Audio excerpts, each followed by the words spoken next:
All right, good morning, everybody. Welcome. Happy Saturday to you. Welcome to today's Microsoft Flight Simulator live stream. Sorry, I'm kind of getting adjusted in the seat here, getting myself situated, kind of best as I can for the flight. Welcome to today's Microsoft Flight Simulator live stream. I'm your host, pilot, lead singer, driver of the airplane, Uncle B. Happy Saturday to you. We are going to be departing from Senou. There's a different name for the airport, and I put it in the description there. We're going to Ougadougou. I'm probably butchering that name. Anyway, we're basically in West Africa, kind of inland a bit. Well, yeah, pretty much inland, way inland. You can see the coast there. On the right, on the left-hand side. I'm sorry. I must be confused this morning. My directions. Anyway, it says 387 nautical miles, 3 hours and 18 minutes. We're definitely going to get there much quicker than that, I believe. Give it a few minutes to see if anybody's going to pop in. I don't know if Kev's flying with me today or not. We didn't solidify any plans. Let me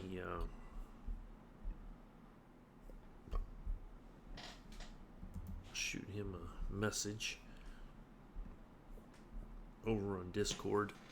Anyway, might be a quiet morning, quiet stream. But yeah, we'll wait a few minutes and then we'll get in here and get things started up. And here's today's route.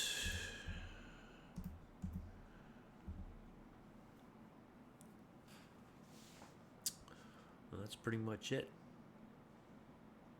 So we're just gonna wait and see if anybody pops in and says hello. If not, that's okay. We'll crack on like we always do.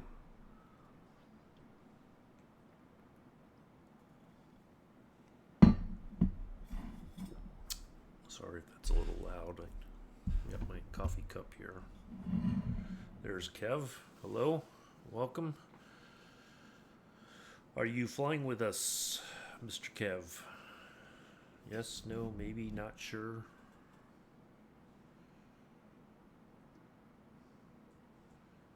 I got time, so I can wait for you to fire up the sim and yo right back at you. Yo, are you flying? Yes, okay. I will. So here's the I'll do it again just in case it didn't show up for you. There's your info. Nothing fancy.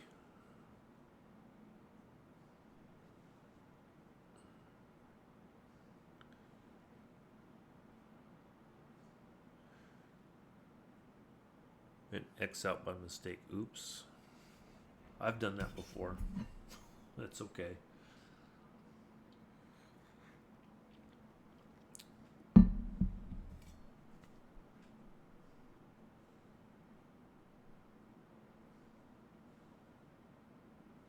Alright, I'm going to go ahead and I'm going to go in this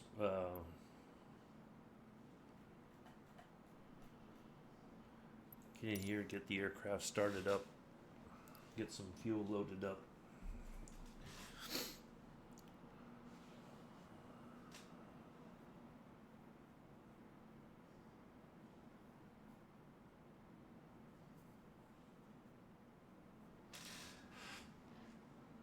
Oh, the Spartan plane was. I've seen it.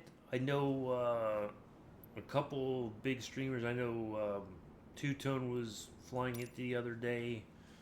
Yeah, there's quite a few people. I looked at it and it doesn't have like the best rating right now, and I don't know why.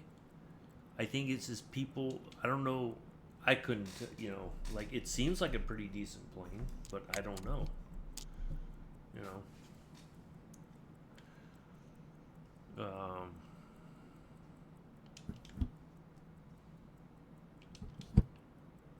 got that on. Let's get this here, that here. Crack the throttles a little bit. Let's get that on. These on.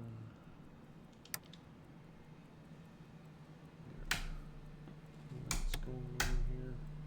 We're going for 9,000 feet today, Kev.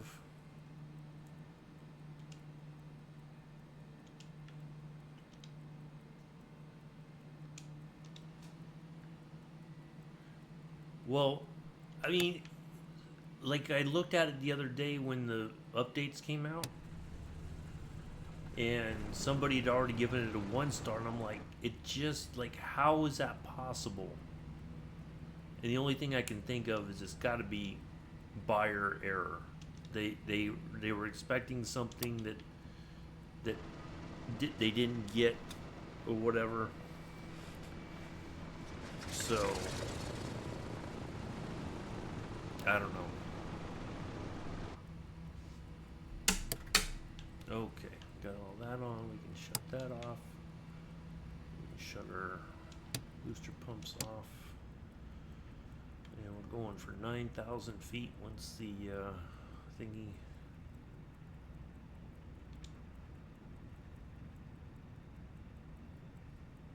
There we go. All right. Oh, I forgot to put fuel in first before we started up. That's okay. I want to put a little extra in just to be safe. 70%. That should be more than enough, I think. Yeah, it does have a look. Well, I do because I use fuel. All right, we are going to use real quick here. There is a that's our destination. There is this 11290. We're going to use that VOR DME there.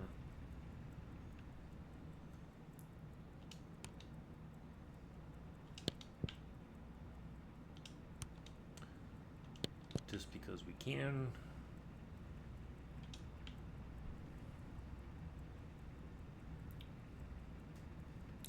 It might just be you and I today, Kev.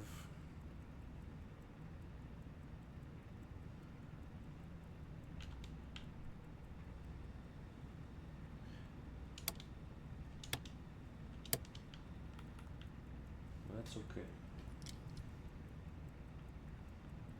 Alright, let's get our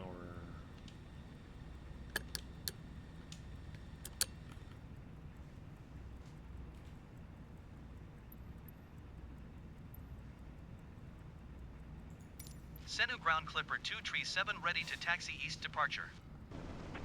Clipper 237 taxi, 2 and hold short of runway 24 using taxiway. Contact tower on 118 decimal tree when ready. Taxiing hold short runway 24 using taxiway Clipper 237.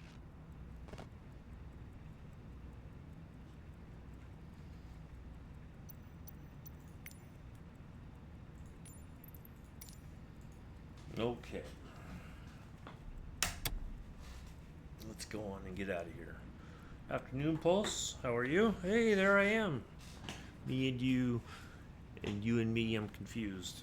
I meant in the chat, although Pulse just came in and said hello. Thought it was going to be a...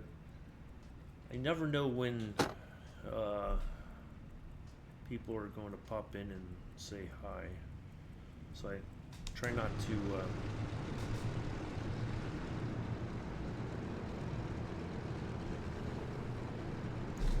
Afternoon, Pulse. How are you?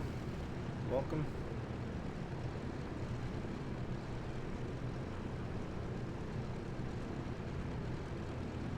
There, split there. There's Mick. Hello, Mick. How are you?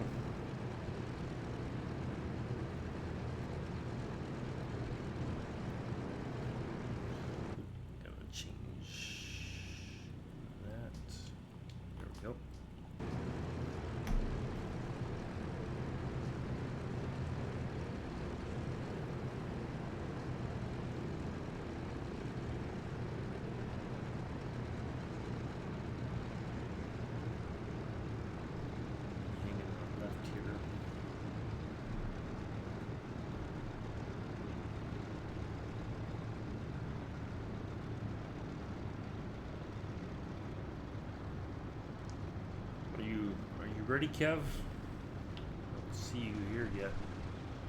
Are you still getting back into the sim? You need a few more minutes.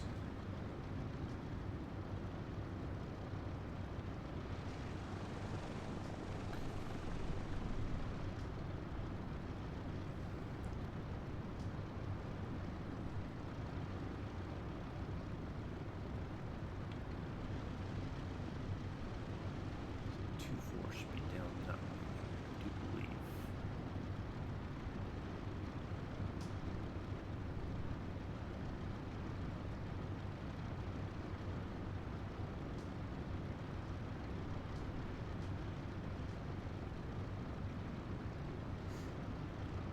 Okay, that's fine.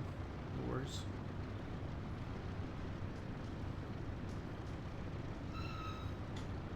Senou Tower Clipper 237 ready at runway 24 East departure. Clipper 2 tree, 7 wind 264 at 11. Departure to the east approved. Cleared for takeoff runway 24. Cleared for takeoff runway 24 Clipper 237.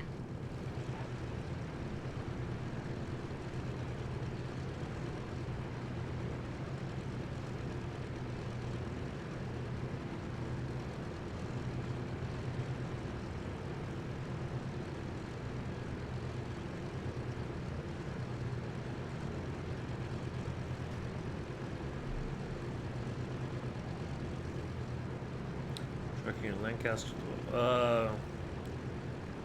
Yeah, I saw that they were out doing. I think Ted Coningsby was showing some kind of. I think he was streaming something today.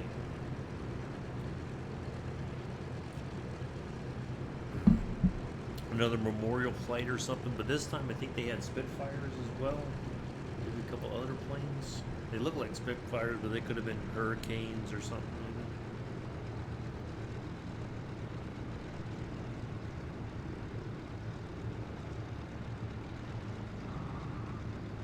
Kev's in the Vision Jet. Thought you were going to be in the DC-3, Kev.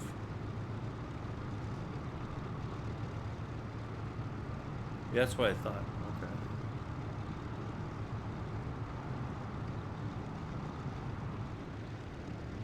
He's like, oops, wrong plane.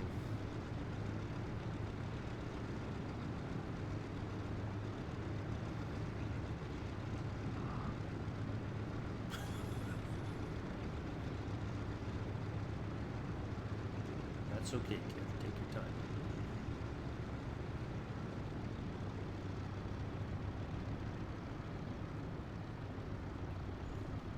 Well, this runway looks freshly paved, doesn't it?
wheels are locked. Let's just double check here because I kind of feel like. Alright, there we are at 2-4.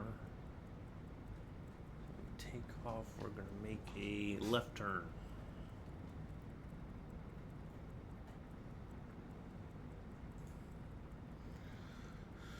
Oh, there's Kev in front of me.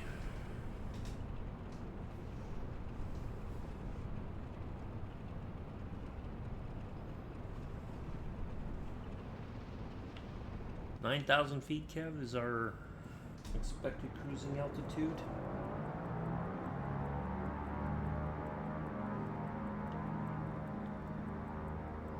Kev's on his way out.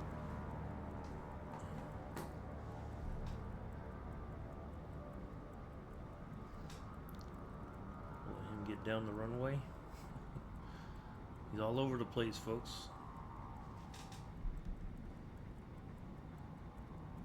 He's in the air. All right. And away we go.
Clipper 237, continue for east departure.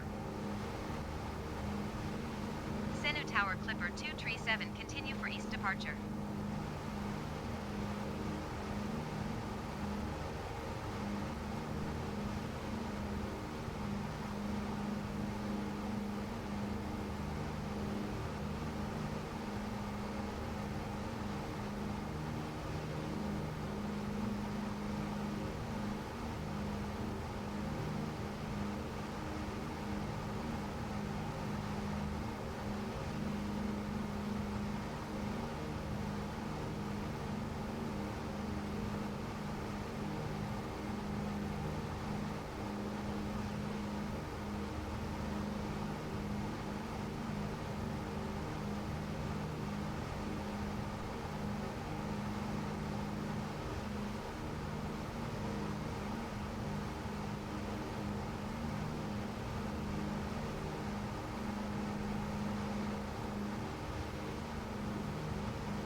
You reset your brakes, Kev?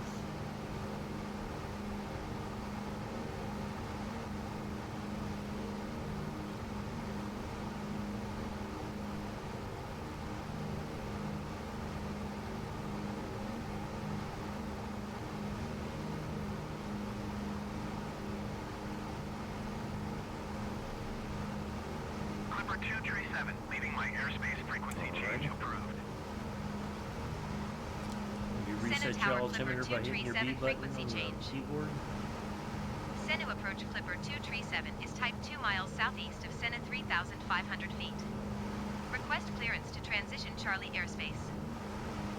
Clipper 237 Senou approach. Squawk 0 tree 12. Squawk 0 tree 12 Clipper 237. Clipper 237 radar contact, 3 miles southeast of Senou, 3,800 feet. Cleared through the Charlie airspace. Cleared through the Charlie airspace, Clipper 237.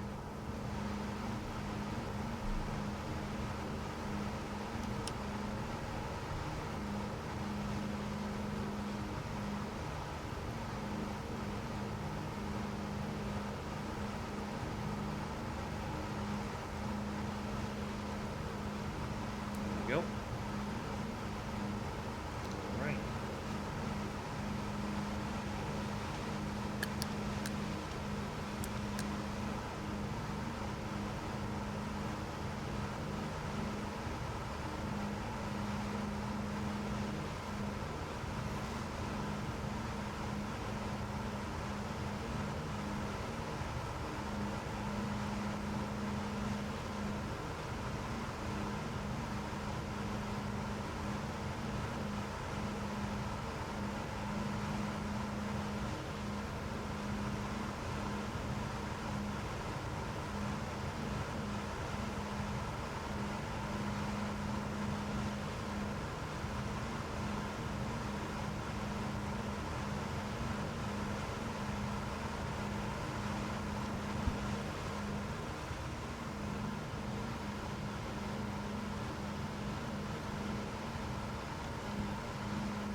We're on our way. It says about hour 58.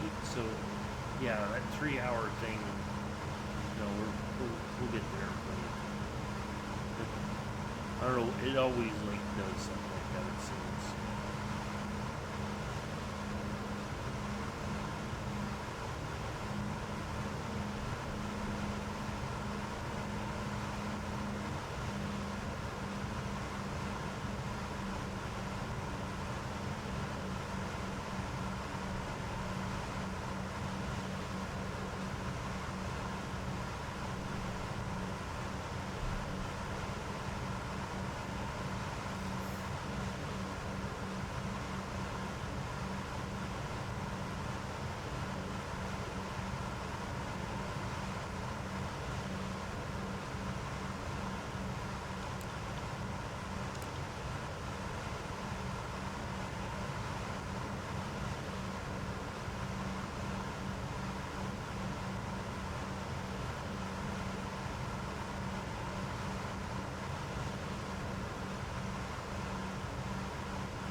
A little bit cloudy here.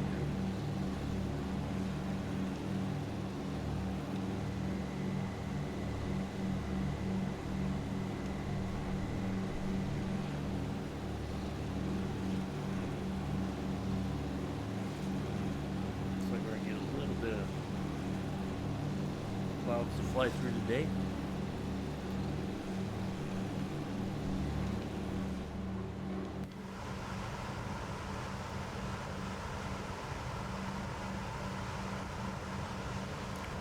Joseph must not be here because he's worried he's going to get tested again on what happened on Monday.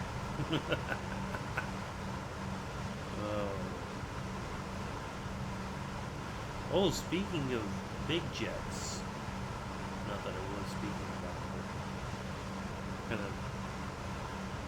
of. Apparently, he is going to be in Providence for flight simulator. Hoping I get a chance to meet him, maybe get some stickers, maybe get a picture with him real quick.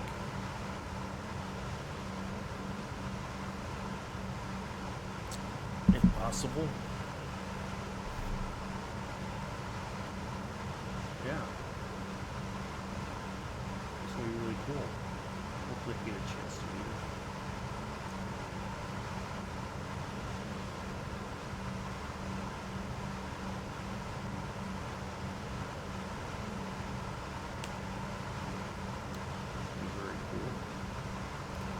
yeah, it was quite. Well, the weather certainly wasn't. It could have been worse, I suppose. There on Monday, but that was a really neat thing to watch. It was just, the unfortunate part at the end when it said it was F-35s, and it was clear they were clearly typhoons. And then Gilly said, "Oh well, this is just what was given to us by the MOD, so it's not our fault that the information was wrong," kind of thing. But yeah, it was really awesome. I'm glad I got a chance to watch that. Contact center on 119.1. Good day. Where did Cap go? 119.1 Clipper 237. Goodbye. There Center he Center is. Clipper 237 6,800 feet.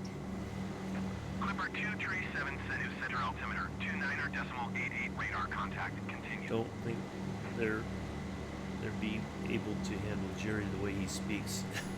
Yeah.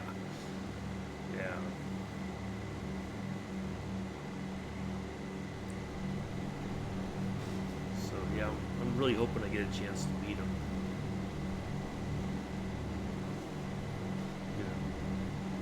Take a picture or get some stickers or something. Alright, let's go.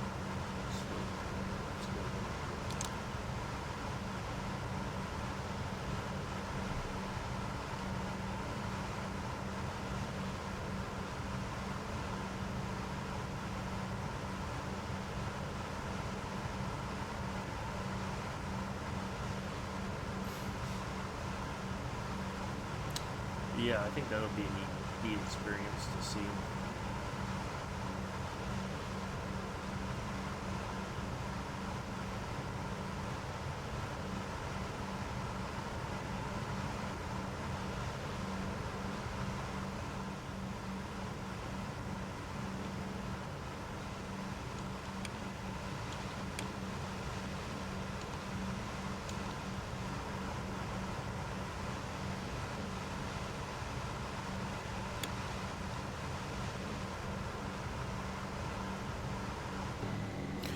I kind of wish I had been able to go to the one in Houston.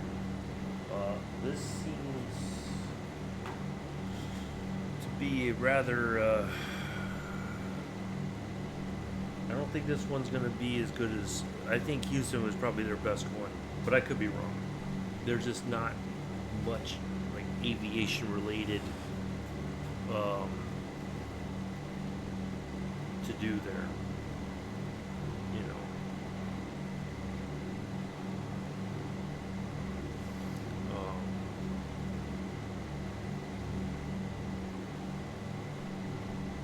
We're getting to do like the airport tour, the tower tour, but it just doesn't seem like there's like, it's not like in Houston where they had aviation themed stuff, like you can take a ride in a Stearman or something like that. There's none of that,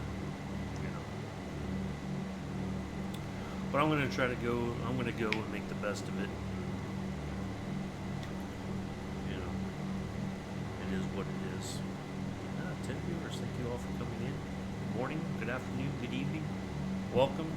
Lurkers, say hello. We don't bite. It's all good.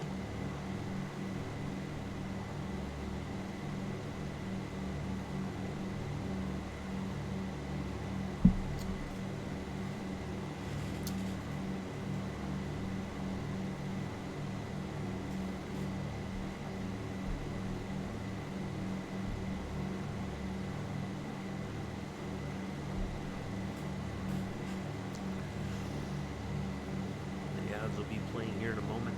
We lost somebody already. They were like, I can't do this. I can't handle this.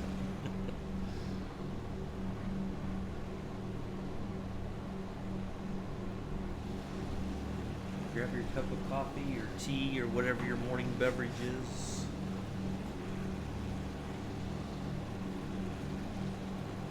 Sit down and relax, enjoy.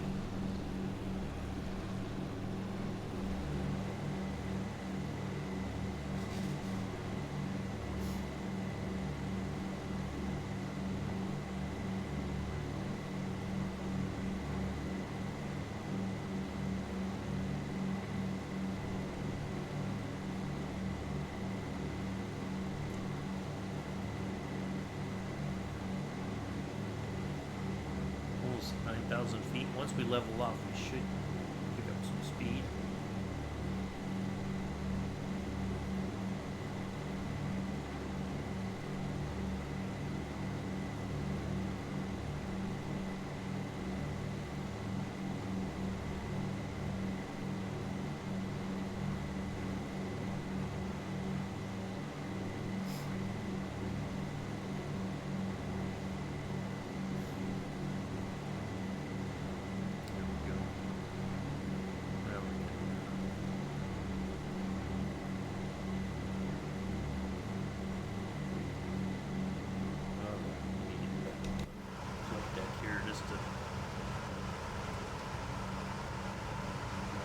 Situation.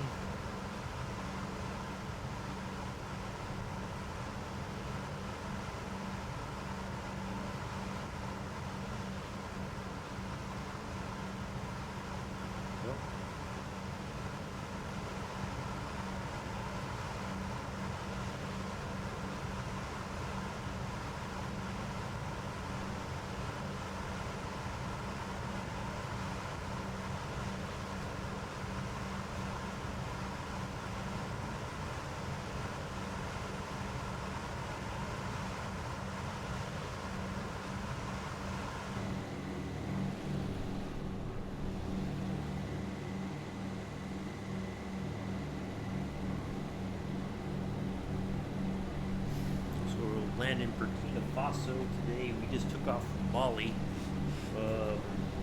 Next Saturday, we'll be back in the DC-3. Going from,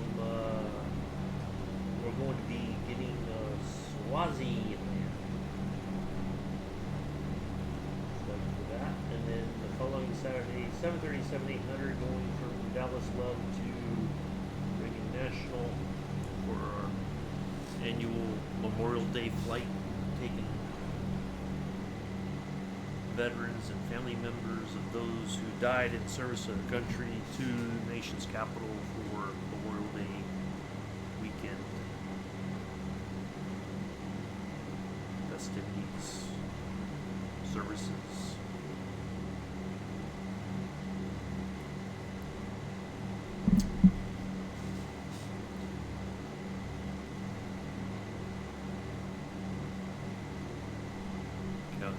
Climbing.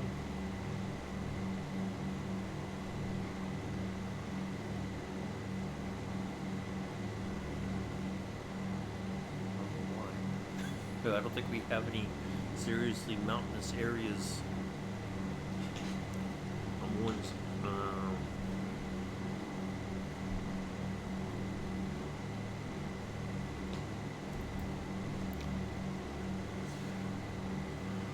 No worries, Kev. No worries at all. Oh, look at that. No, we don't like cheap viewers. We like, oh, thank you, Bex. Appreciate that. Hey, everybody, it's Bex. Hi, Bex. Everybody say hi to Bex.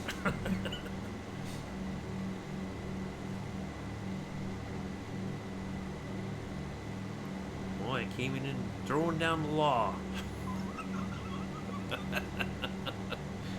Afternoon, Bex, how are you? She didn't give Mick a chance to ban him.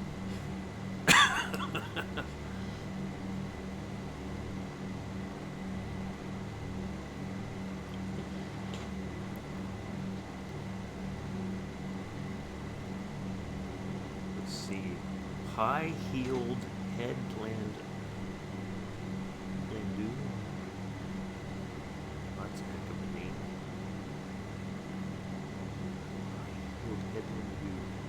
Okay. Well, I'm glad to hear you're good. Thank you for handling that.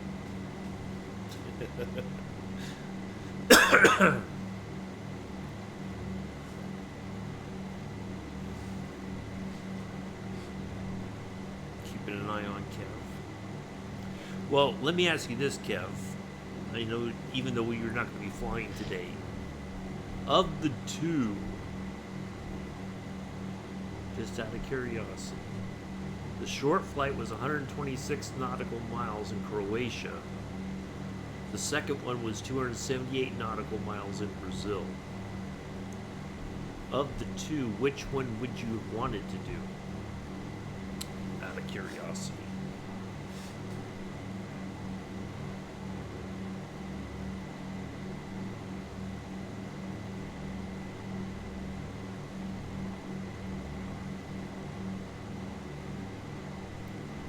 Hello, Sue, how are you? Nice to see you here. Thank you all for coming in and hanging out. Short. Okay. Kind of figured. But that's okay. I've been doing quite a few of the medium ones. If you guys haven't been keeping up with my Discord, had quite a horrendous landing the other day in South Korea at an airport there, and I know why. Hot but okay. Well, it's rainy here, and it's probably going to get humid later on, unfortunately. So it's 60 degrees Fahrenheit right now, but it's probably going to get hotter as time goes on today, unfortunately. I know why I got that bad landing rate. I didn't pay attention to the wind, and because I didn't pay attention to the wind, I had full flaps, and it was like I was basically like I flew into a wall of wind, because I had full flaps. If I had used less flaps and adjusted the speed accordingly, I would have had a better landing rate, I think. It feels weird trying to land without full flaps to me. Like, you know, you just get in that mindset, but that's what would have, you know, if I had taken a little bit less flaps, not full, maybe halfway, or I read that if you use what we can be considered for takeoff flaps, so in the Everwar Jades, yeah, I did, I did, but I learned from it. That's the important part. I went back and I'm like, why? Basically, because I was going so slow, and as I hit the wind coming across, towards me, it slowed me down way further than I needed to be, because I was already doing like 122 knots for landing. So if I had gone 18 degrees of flaps, had a bit more speed, I think it would have, everything would have been much better. But, at least I learned from it. That's the important part.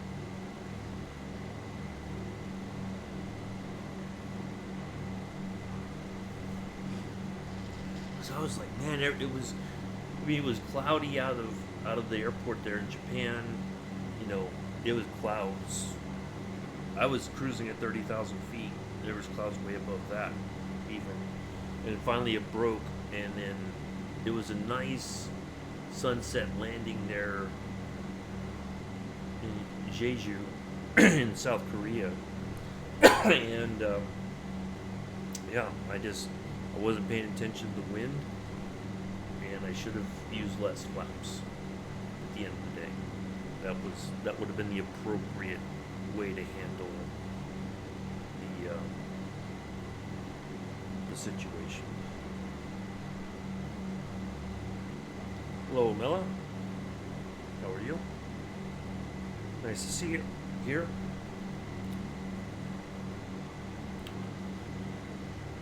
Joseph must be here, but he must be lurking.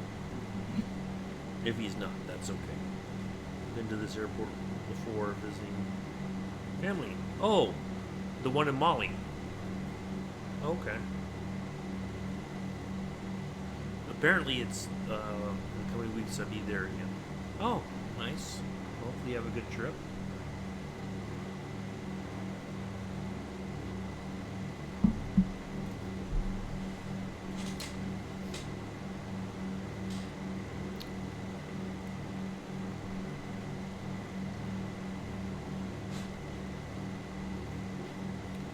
I see you and Mick are having the Stroopwafel wars, Villa.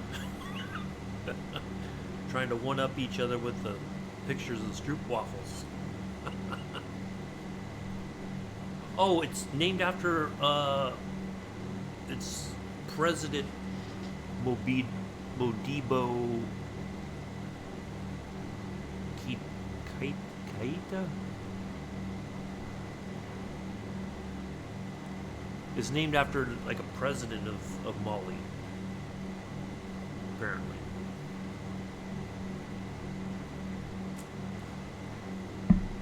A former president, I'm guessing. I don't know.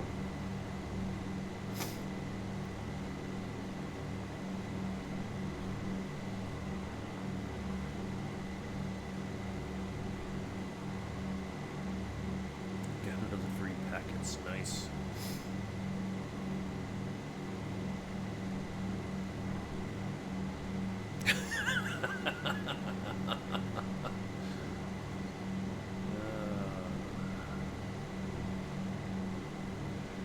Yeah, I'm okay. Good. I'm good.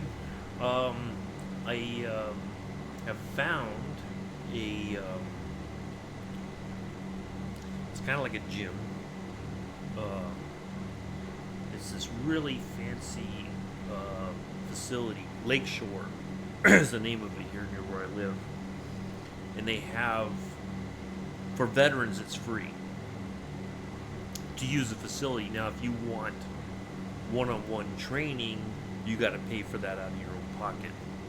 The VA won't cover that or anything, but you come in with your paperwork, saying that you were discharged from the military or that you're currently in, and you just want to use the facility.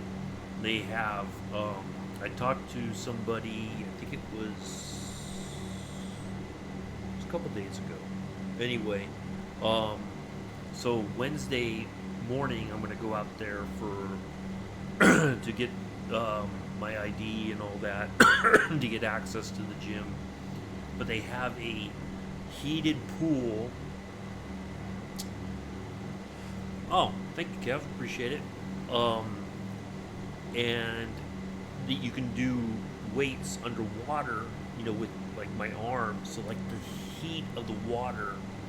The warm water will definitely help with my elbow joint.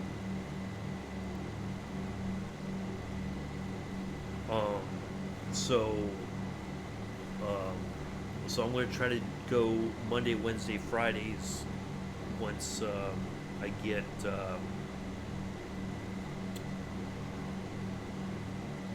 through Wednesdays. They're going to kind of show me around where everything is. And I'll meet with the trainer, try to come up with a plan initially to do the weightlifting underwater with my arms, just so that it's a little bit easier, and that heat will definitely ease the pain in the joint and all that, I think. So, but it's a really nice facility. So I'm really looking forward to that. And then they have like a bigger indoor walking area than the one at the Y that I was using. It's, probably less laps, but I think to get a mile in. So I may try to get a walk in first, do a mile or so, and then do the weightlifting in the heated pool. So I'm really excited about that. Everybody kept telling me about this facility, and I'm just like, it's about a 30-minute drive from where I live. That's the only drawback. Whereas the Y is much closer, but I'm paying a membership, but they don't have trainers or anything there. So they have classes. You can sign up for a class, but they don't have, so they don't have anything about what I was looking for my arm. So yeah, I'm really excited about that. Let's have a look inside the plane real quick and see how far we've got. 3:05, an hour 45 to go.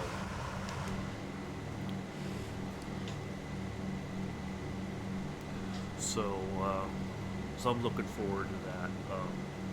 Should be interesting.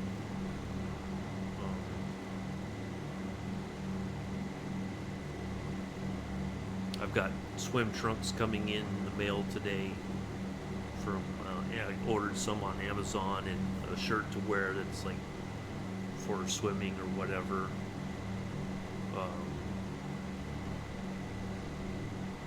So yeah, they're gonna be good.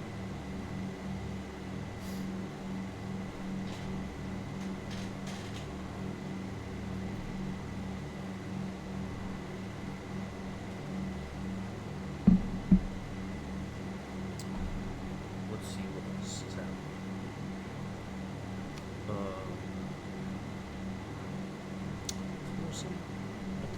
There was something I was gonna say about story time, but I forgot what it was.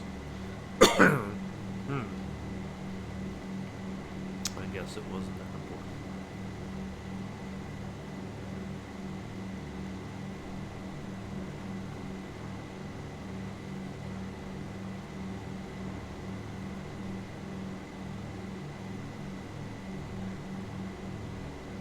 Let's have a look at the weather using the flow. Oh, headwind. Ah, look at that. 20 knot headwind.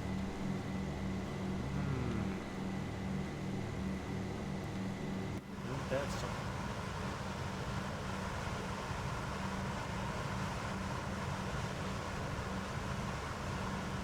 I wonder why we're not going our fastest.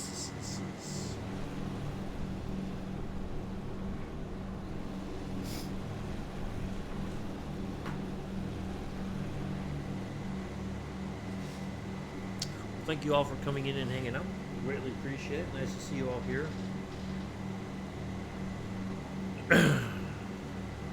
Well, yeah, over on Pulse's channel,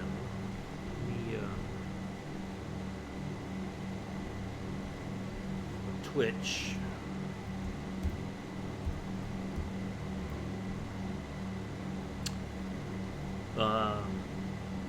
you will see. You ready for it? Here it comes. That's me. That's me in Afghanistan ages ago. And hello, Glenn. How are you? So yeah, I sent him that picture, and I am now an emoji over on Pulse's channel. Also, please go follow. If you're not already. Follow my good friend Watt Mitford, or Nick, as he's mainly known as. Trying to get him to affiliate. So please give him a follow if you don't already. So and go watch him and help him cross the threshold into affiliate.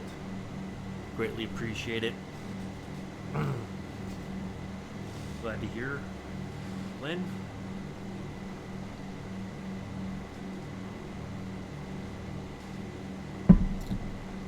Yeah, he's close to affiliate, so we're trying to get him over the line, over the finish line.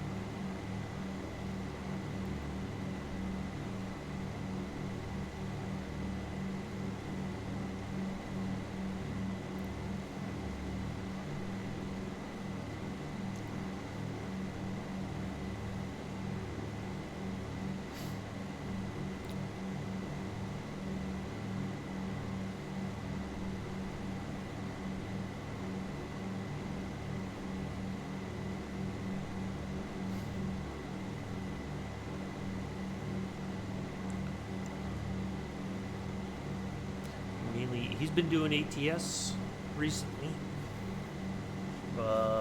Does some FC25, No Man's Sky, and then on Sundays we farm, or Farm Sim 25. So give him a follow, come in and lurk for a bit, whatever you can do to help him get across the finish line to affiliate. Greatly appreciate it.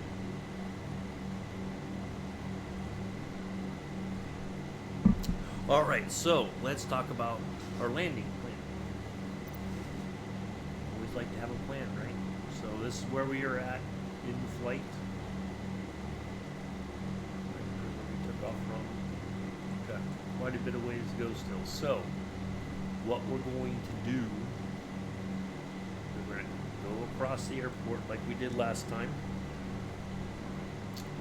And we're going to basically make a big, wide left turn. We're going to come out. And probably going to come all the way out round about here, if possible. This intersection kind of area here, if we can find it in the air. We don't know what the weather's going to be like there, but we'll find out as we get closer. So that is our plan. We're going to come back in and land on runway 22 today. So that's our plan of attack. Like to have a plan.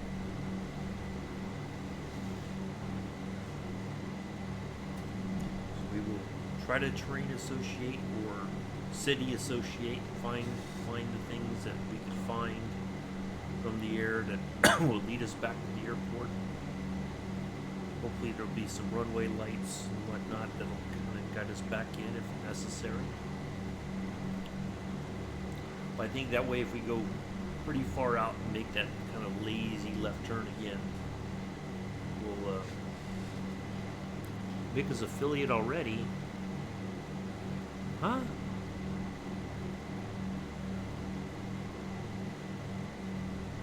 That must have changed overnight or something, because the other day he said he wasn't. It must have taken a little bit of time to catch up. Mick, have you checked your Twitch? Kev's showing you, says you're an affiliate.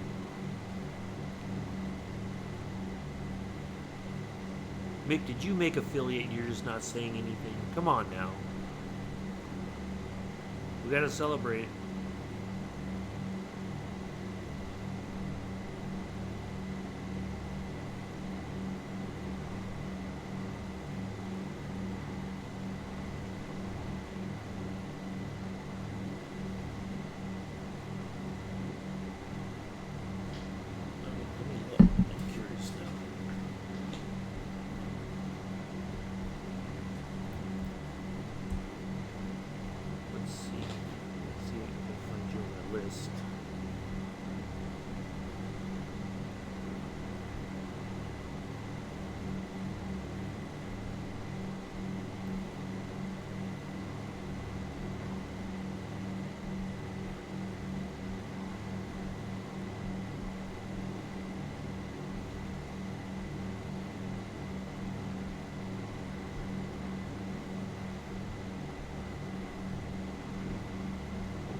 Yep, you made affiliate, Mick. It says you have the ability to have subscribers. Well done. Well done, Mick. Absolutely well done, my friend. The hard work has paid off.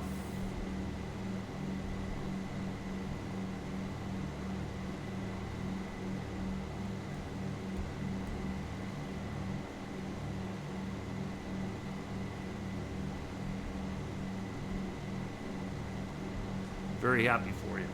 That's awesome.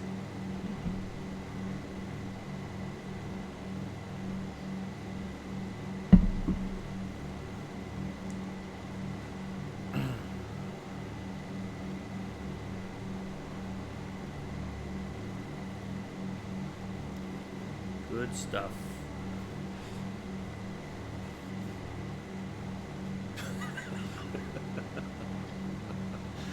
What is that, Kev? Like dancing? Is that like a cat or something? Yeah, I just looked. Yeah, that's fantastic. very happy for you. That's awesome.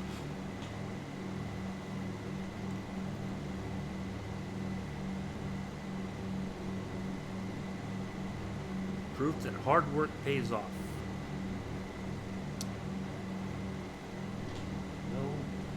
No corners were cut. No dodgy followers. None of that stuff. Just kept at it. Good.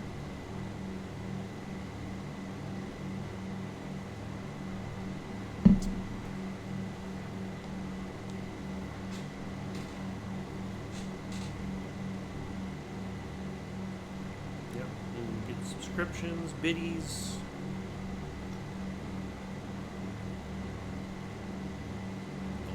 Stuff.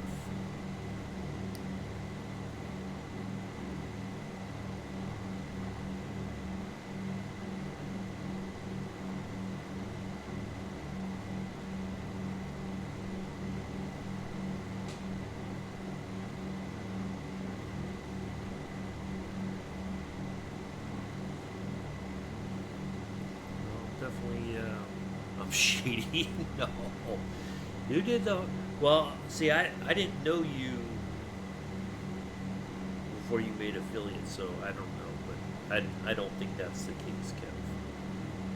You did the work, you know, you just kept streaming and doing stuff, and you made it.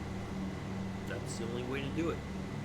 Just buying viewers and all that, that's not, there's no sense of accomplishment in that, you know?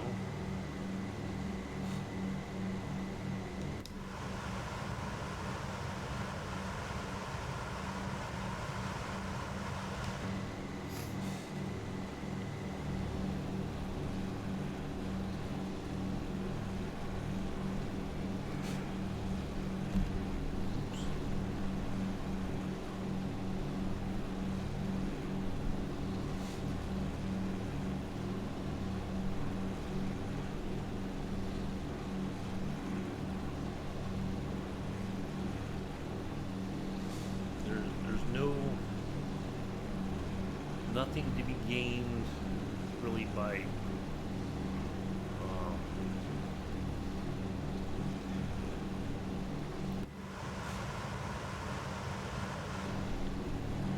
shortcutting the system.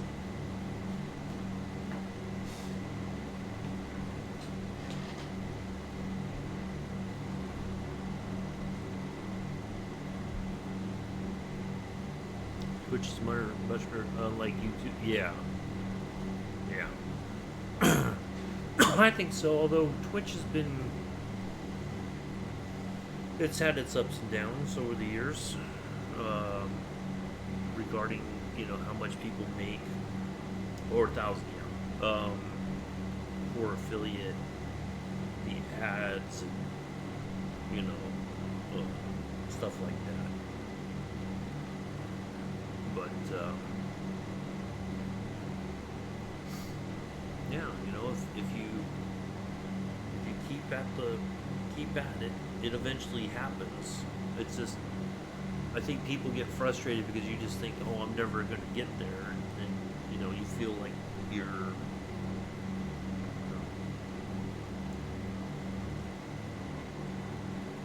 never get monetized, and it just, you know.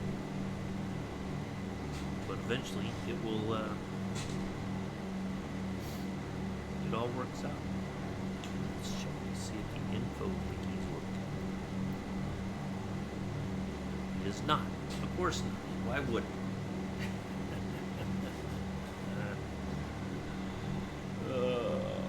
Come on. Oh, there it is. It just took.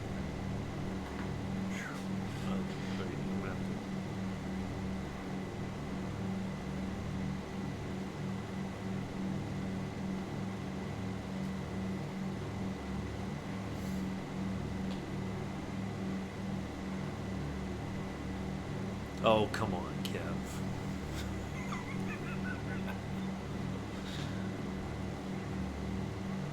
Well, see, you weren't. The problem was you weren't in a hot tub when you turned the camera on. You weren't all oiled up. That's what happened. They're like, oh, I was hoping for, something kind of saucy.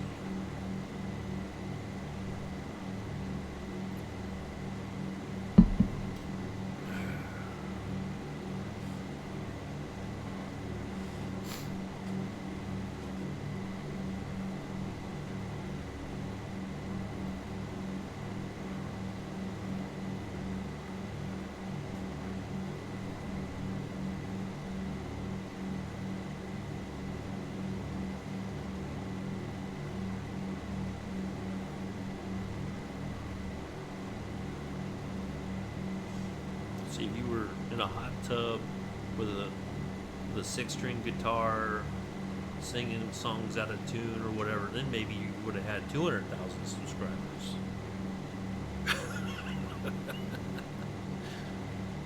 Apparently, you got to sex it up a bit,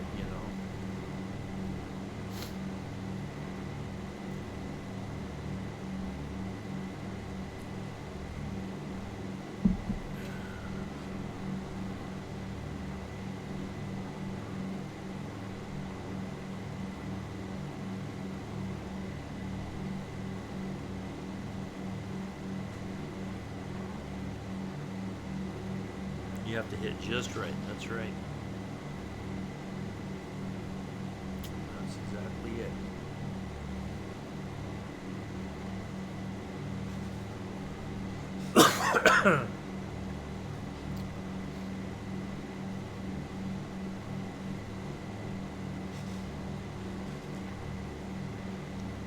Yeah, like fitting a radiator with your shirt off. There you go.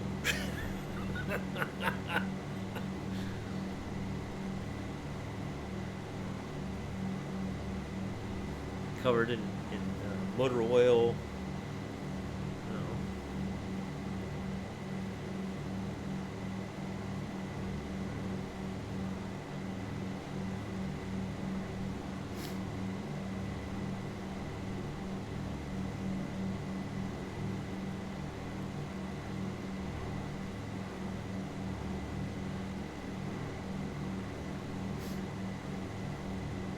You have to look back at the camera just right, wink at them,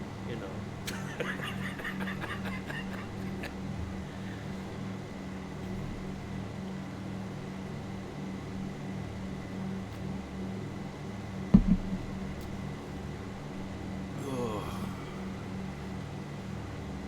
Today's flight brought to you by Pair of Socks Airline. Pair of socks, just because you have a pair of socks does not mean they have to match. There's video proof. Airline president, CEO, fellow pilot, Scruffy Tam, wearing his mismatched socks on stream.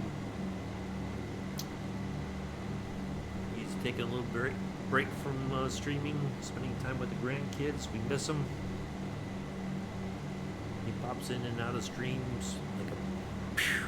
He's there, pew, he's gone. You just never know.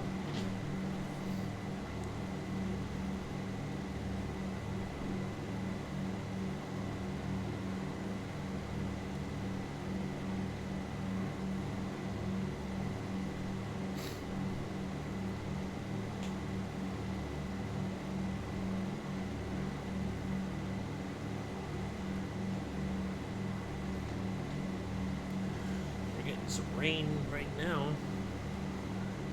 here on the skylight in the bathroom. We may get thunderstorms later. Let's see what's our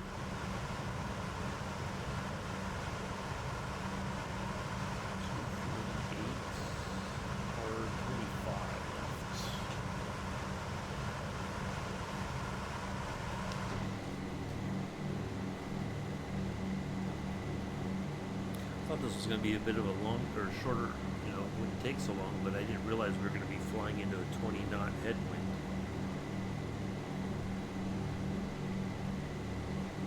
But that's okay. We're getting. Let's see what the world looks like in front of us.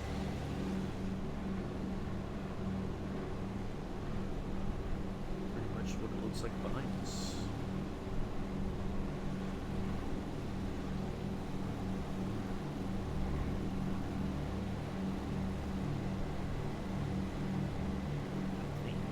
Town down there but it's hard to tell if that's like those are buildings or if that's just rock. Right there off the left wing tip.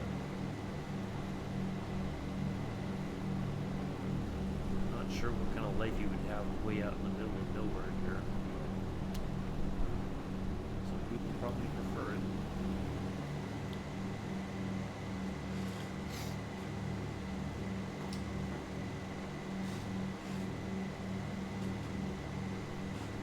Yeah, we'll definitely have to celebrate tonight in your stream, Mick. In fact.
There you go.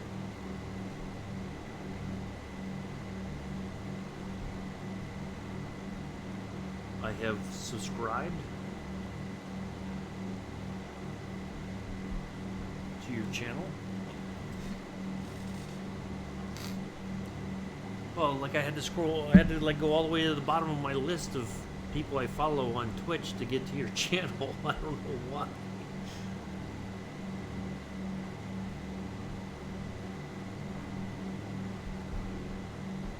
But there you go. I have officially subscribed to your channel.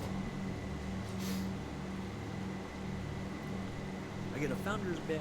Yay!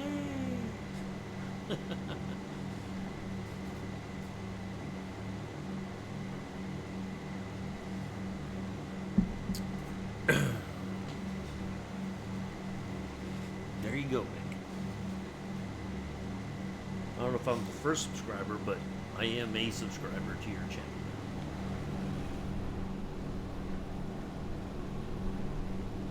Not a problem. You subscribed to me over the years. I figured I could pay it back.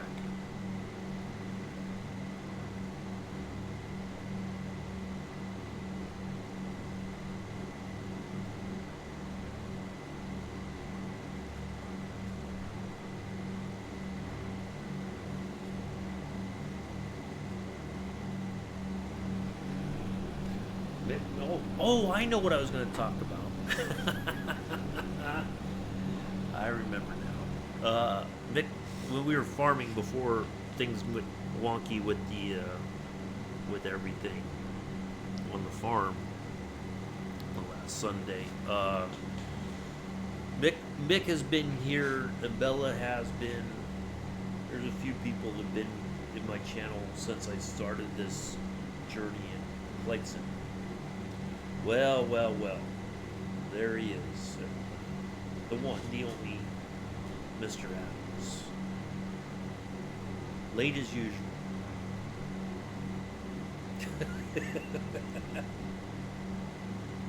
Late to the party as usual.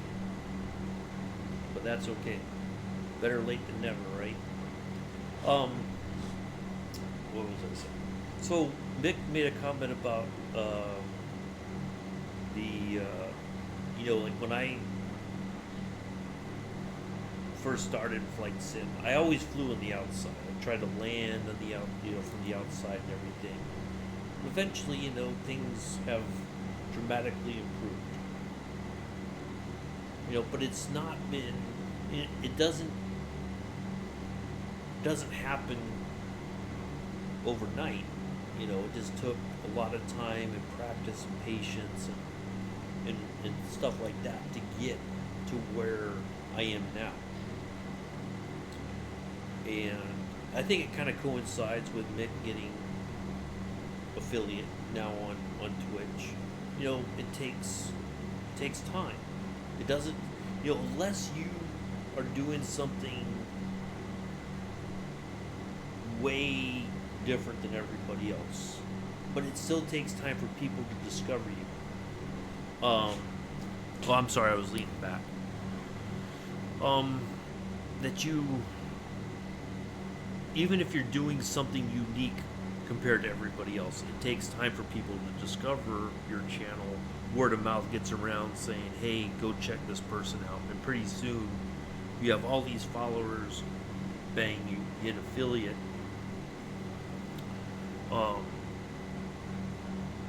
But, if I didn't fly every day, eventually, didn't keep trying to practice things, get better at stuff, expand my knowledge, like Captain Araj telling me about VOR to VOR navigating, stuff like that, I wouldn't be where I am now. I would just kind of be like, in most cases, I think people just end up rage quitting because they're just like, I can't get the handle of this. It's just not. Maybe this isn't for me, kind of thing.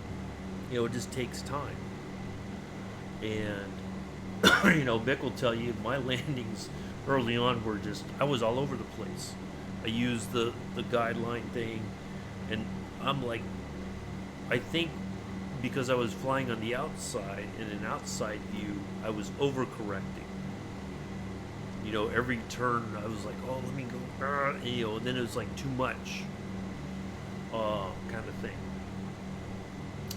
Every plane handles differently.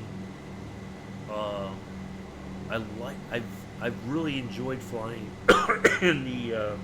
He got scared. In the Avro RJ, it's a fun plane to fly. It looks,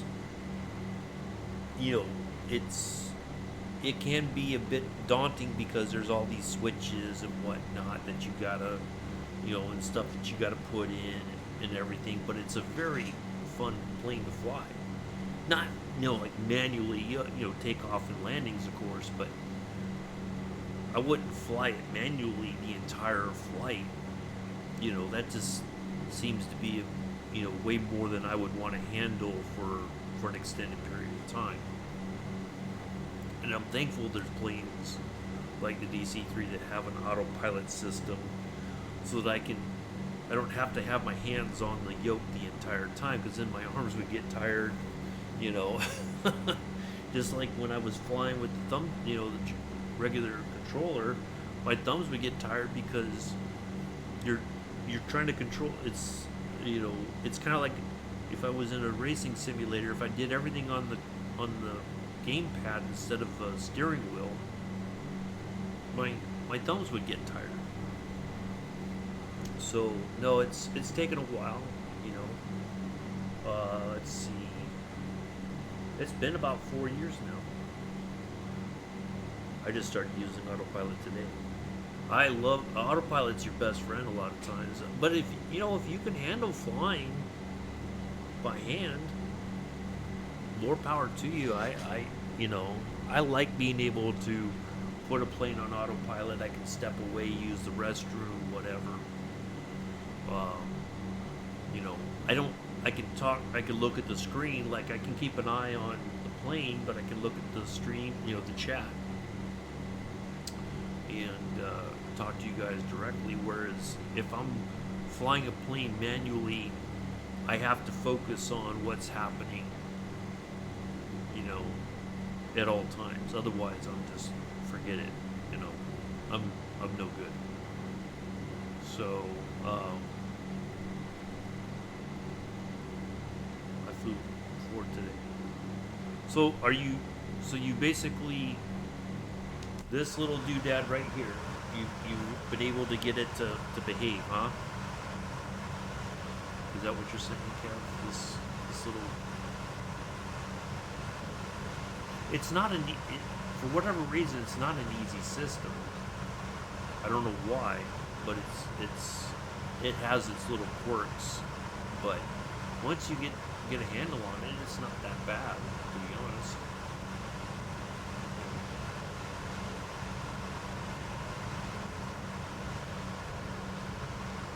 I think this could be a very fun plane to fly. Oh, okay. You know, well, it's a fun plane to have and use. I mean, if you want to fly the other version and get more out of it, there's nothing wrong with that. You know. But me and the Alpine have an argument on how high and fast we should be at. Well, it's just a matter of working through the process, you know, kind of getting a feel for the plane yourself. I mean, that's all. I think that's. I still don't know the vertical speed. Oh, so well on my Alpha, the Bravo yoke, I have a VS button. I push that, and then see, I was trying to figure that out myself because I before I got the Alpha and Bravo system from Honeycomb, I didn't know if you put in the vertical speed first and then hit the arm button, or if you hit arm, put the speed in, and hit arm again, and that might actuate it. I don't know.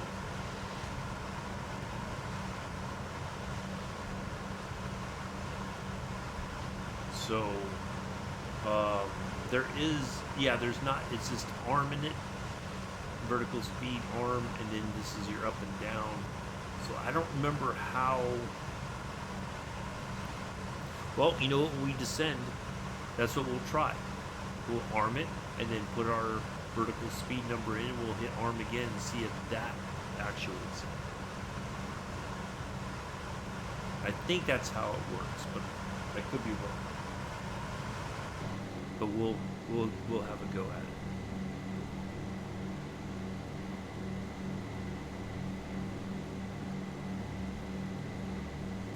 So our destination today is at I think a little over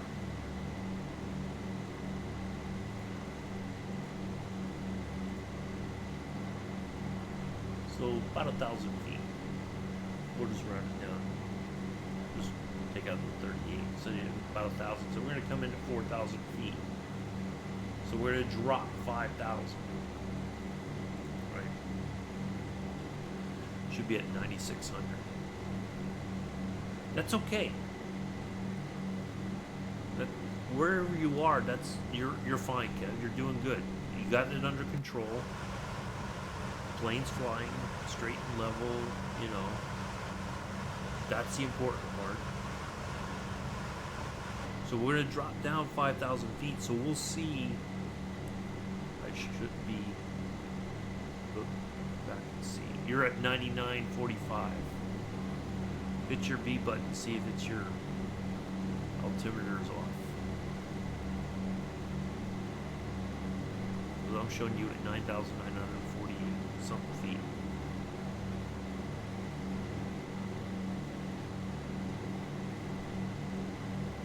But that's okay. At least you're not all over the place.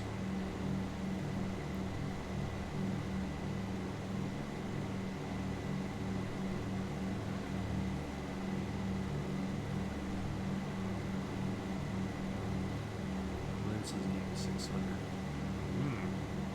So that's where there's a 300 foot difference. 300 some foot difference, but I mean, it's not like you're on an IFR plan where the altitude should be pretty exact, but that's okay.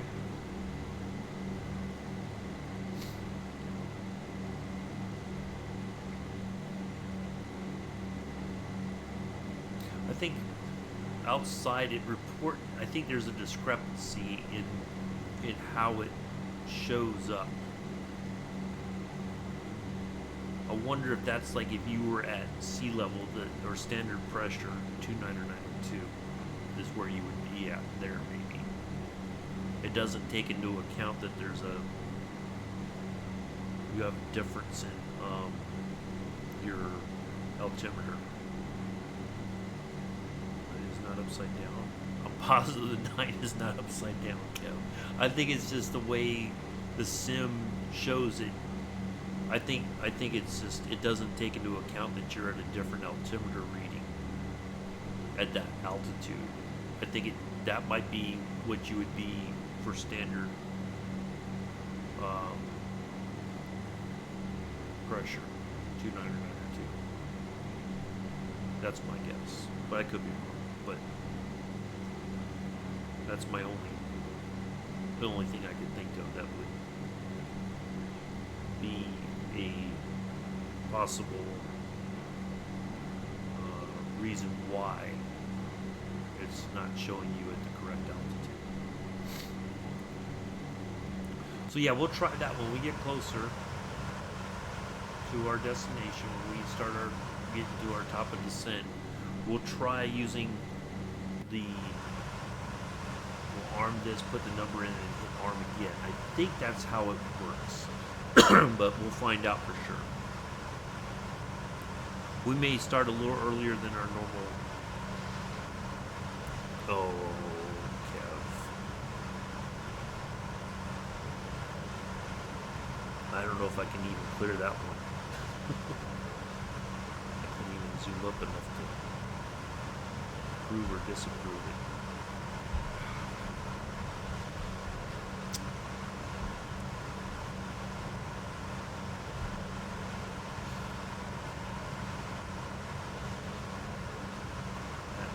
You're using on Viagra. Yeah, I don't know if I can. Well, maybe after the ads. I don't know. I can't seem to.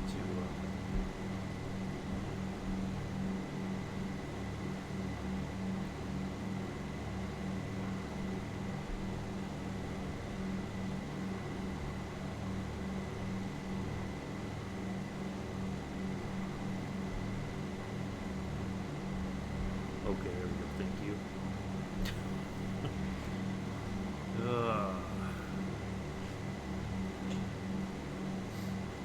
I didn't know that was not a permitted term.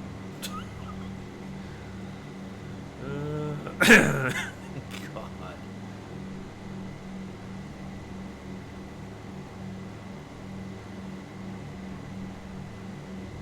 Okay.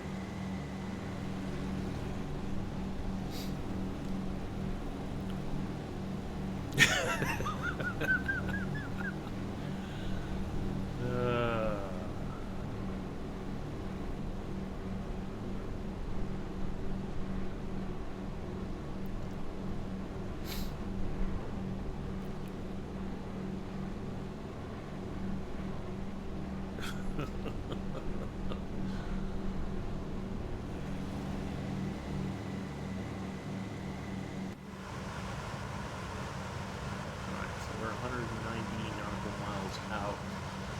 About an hour 6 left. Let's see if we can pick up the.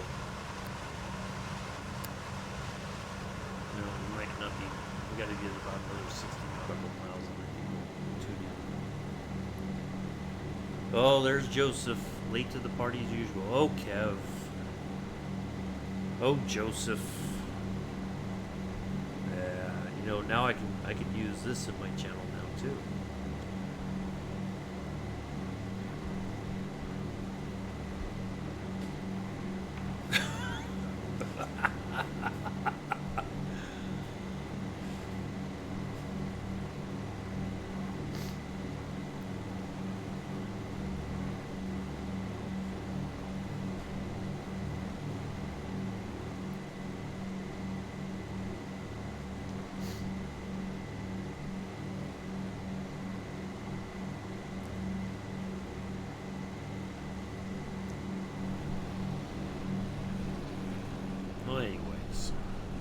That's what I was trying to. That's what I was thinking about because I remember Nick said something last. Oh, we might need to change.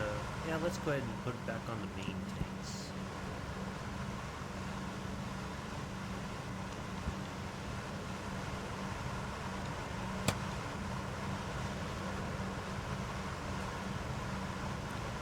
Galley switch on. Well, you know, there is no galley switch here, unfortunately. But the batteries are on, so we'll just assume that the galley switch is on. I don't know, can I even... I can't even get back there. Oh well. Can't even get a cup of coffee. Oops, daisy.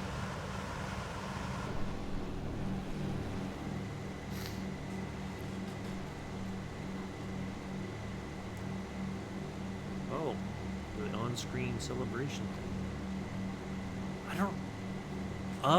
I don't know if I have that enabled, Nick. I didn't see it.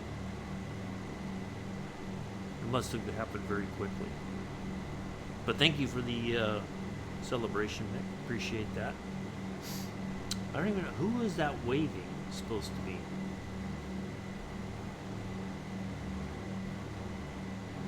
Oh, okay.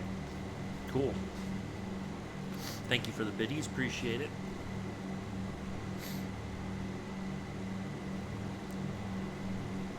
I don't even know who that's supposed to be.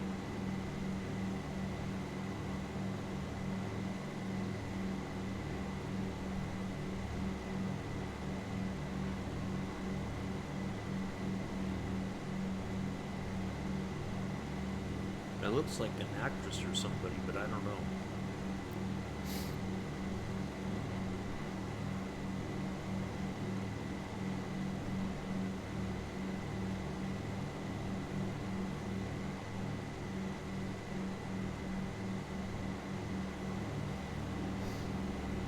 Probably Carrot.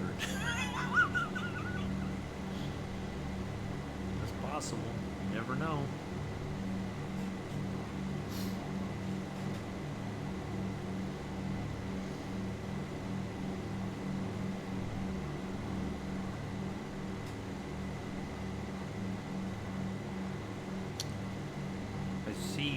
Joseph, you streamed some footy yourself yesterday or something like that. I saw it on my YouTube. You only did like an hour and a half. Clipper 237, contact Niamey Center on 126.1. Good day. Okay. Going to 126.1 Clipper 237. Niamey Center Clipper 237 9,000 feet. Clipper 237 Niamey Center altimeter 29.85 radar contact continue. Did you make any of those kids rage quit, Joseph?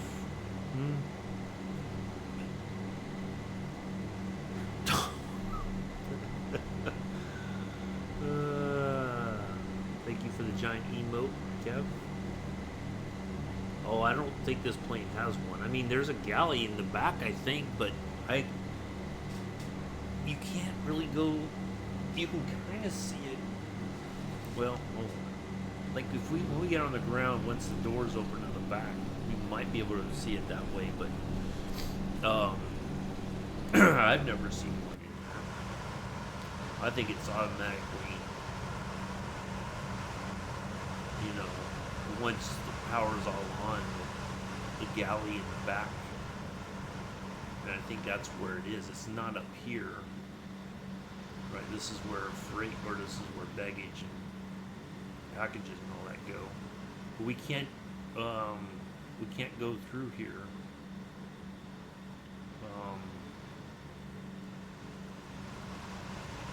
But I'm sure there's some kind of a system back there that, like a galley, but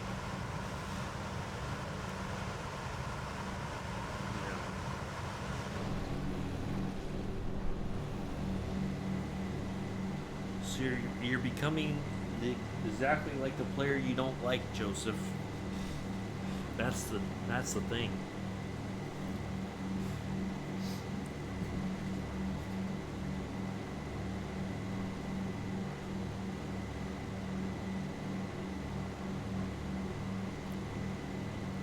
That's not good sportsmanship.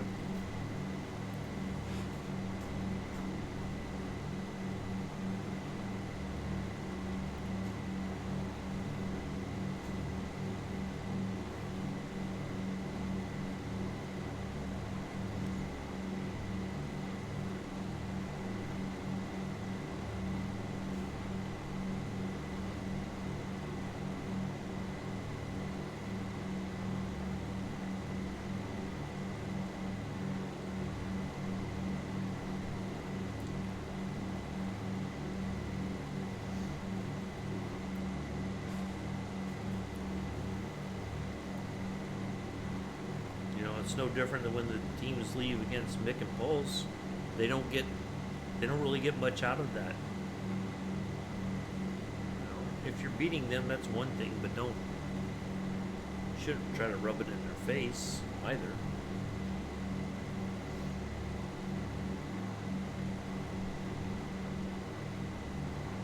Anyway, what was I saying?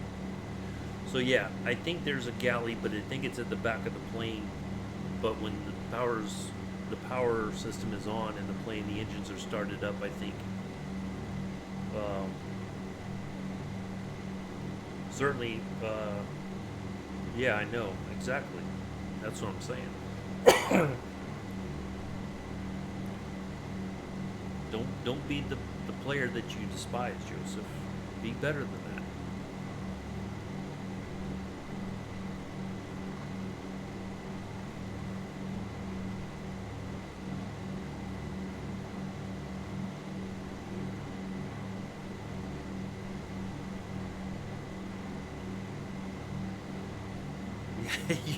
You don't like it when it happens to Mick and Paul's? You know. But see, at least if Mick and Pulse are losing by a lot, the people that continue to score just to prove a point, that's not good sportsmanship either. I mean, of course you want to win, but you don't,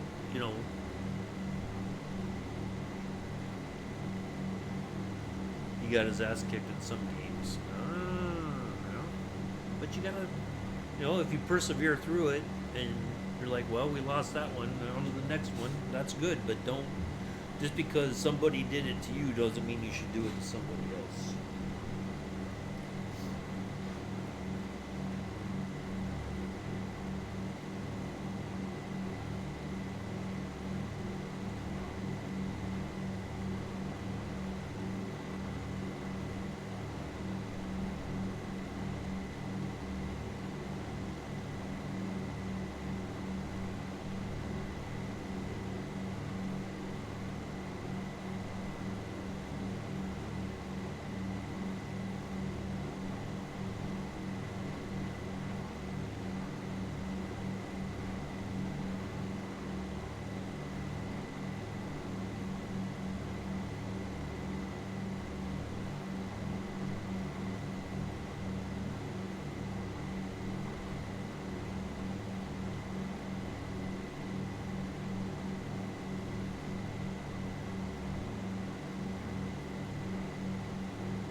Especially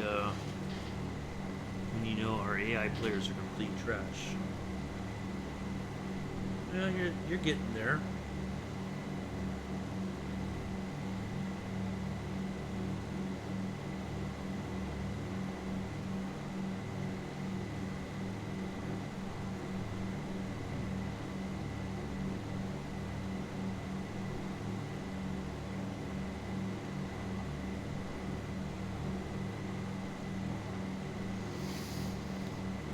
But let me see.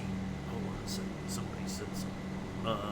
If I had to pay for this plane, I would return it for not having a galley switch. God, Kev.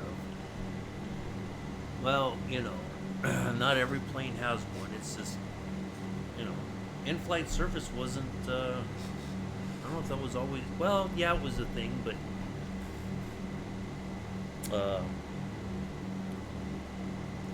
I'm sure that it was powered, once the batteries and everything and the engines were running, it automatically provided power. And really,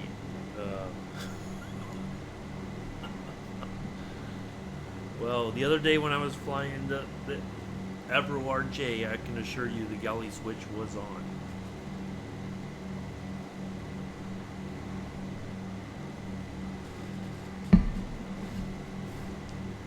But anyway, what was I saying?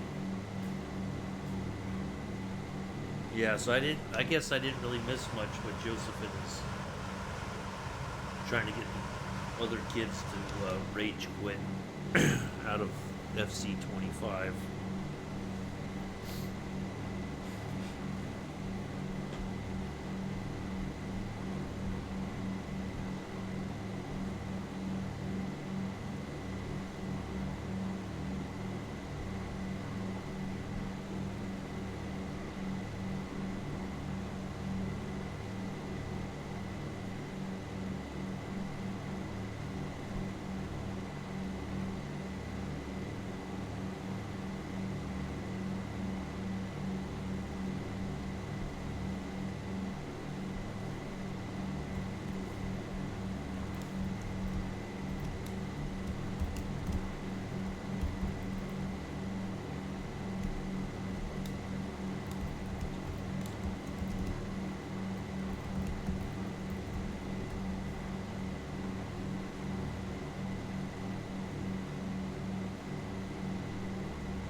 I don't know what else to tell you, Kev. Well, I'm sure there's hot coffee. I just don't know that. I just think that the galley thing is not a. You know, it maybe if this plane was an X-Plane 12, maybe whoever developed it there put a galley switch in. I don't know.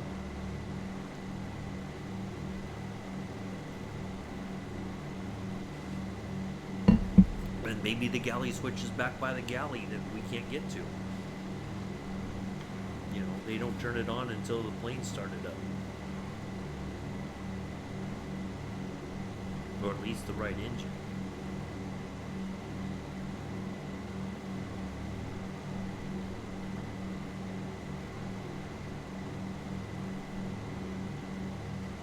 Or maybe they, once the ground power is connected, they get the first pot brewing for the pilots and the crew, and I don't know. Yeah. Couldn't tell you. I don't know. You have to actually, I don't know, maybe if you go to find where real life DC3 is and see if you can get inside there and see if you can find the galley switch.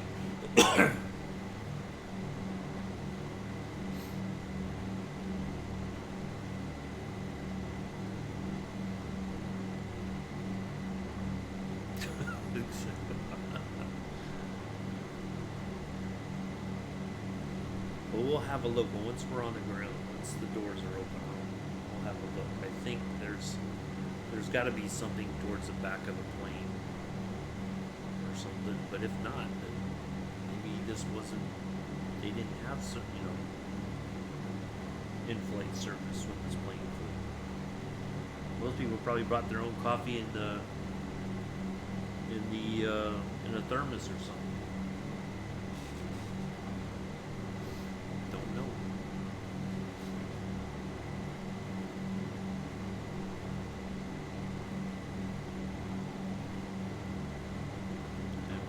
My dress blew off. You're gonna make Joseph start asking questions, Kev.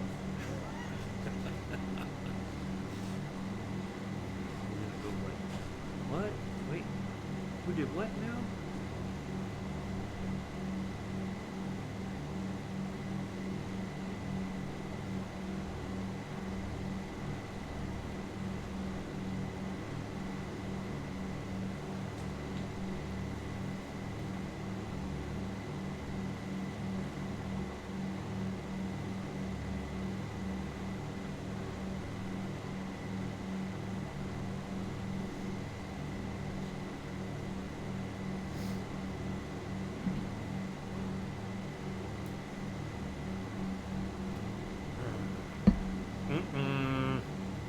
Come on, Kev.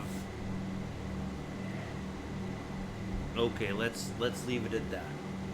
Nothing more, okay?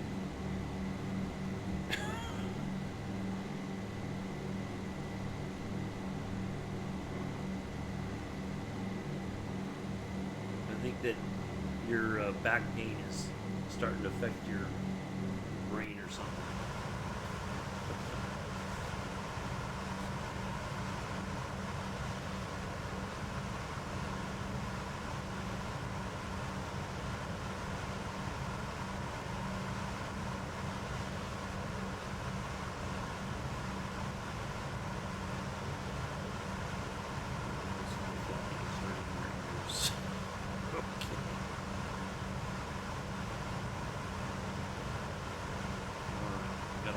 Something on it.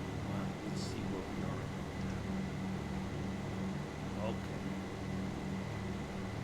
More than halfway there. Well, you know what we could do? Let's just try something here. So we'll go down to 8,000 feet. We're going to test our theory about this system.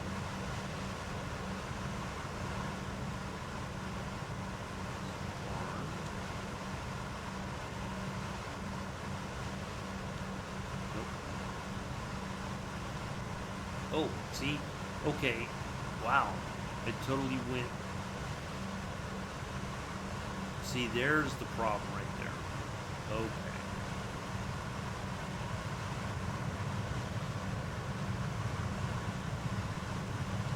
It went down to like 2,000 feet automatically.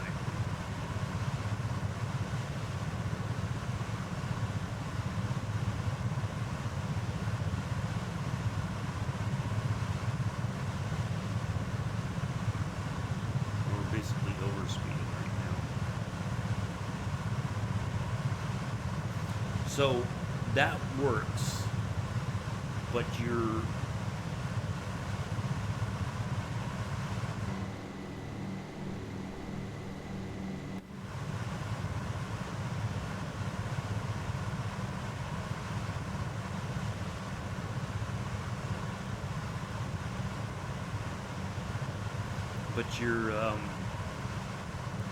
it automatically goes to the extreme on the climber descent rate.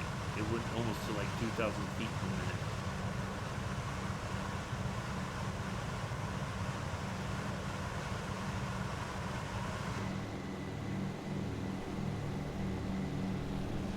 So we know it works. It's not a, yeah, it's not a perfect system. That's what happens. So,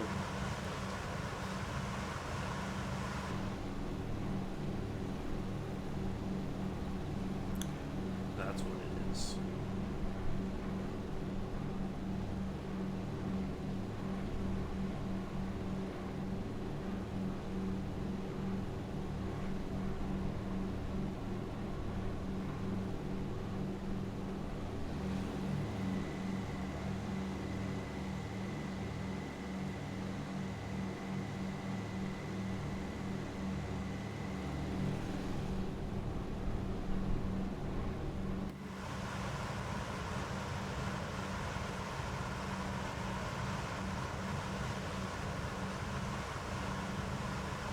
See, I'm supposed to be at 8,000 feet. I don't know if I did that.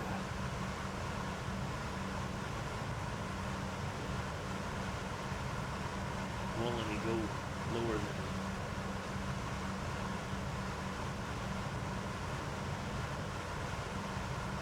So apparently I'm right, roughly where 8,000 feet is supposed to be. You tip your wing when we get close. I'll let you know when we're close. Alright, we're within shouting distance of our VOR DME at the airport.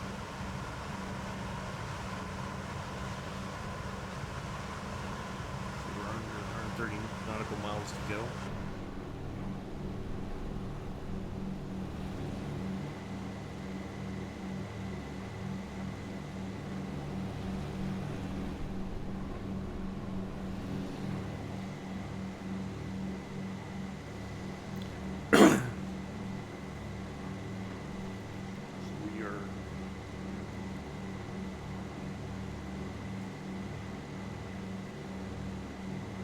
quite at our top of descent.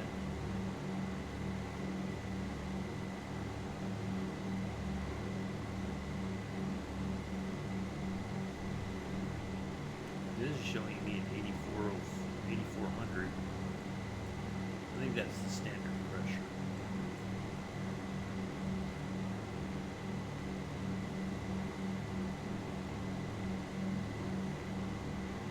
We still got a bit of ways to go here.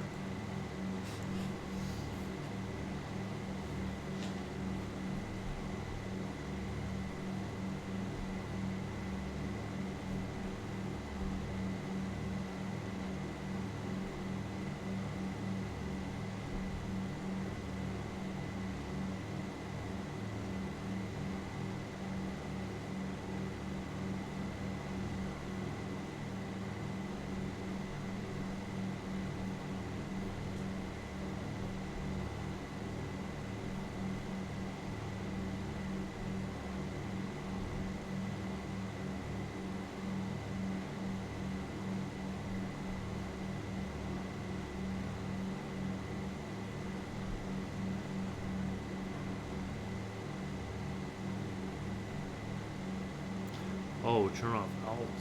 That gives you vertical speed. Oh, that makes sense then. Okay. Yep, that makes sense. There you go. You figured it out, Kev. Good job.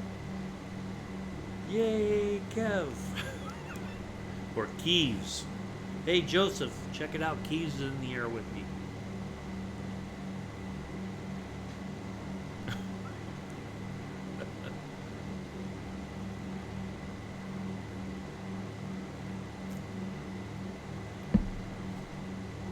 That's why if you don't do that, then it automatically goes to the extreme, maybe, with the descent. That makes sense.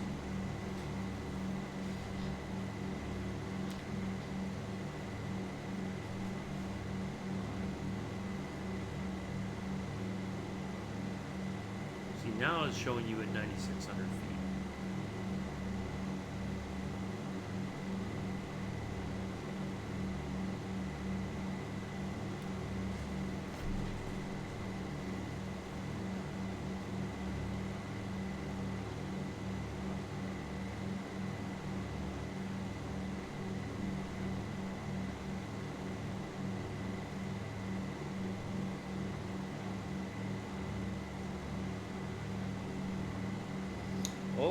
Oh, I heard. You ready for this? Parallel 42, who does a lot of things for Flight Sim, is now getting into creating stuff for ATS. I don't know what exactly they will be creating, but they are getting into some kind of stuff for only if your plane is point that way, it won't climb point down. Well, why would you? Yeah, they announced a thing the other day apparently that they're getting involved in creating stuff for ATS. But I don't think they said exactly what they would be creating. But they are entering that market, so to speak.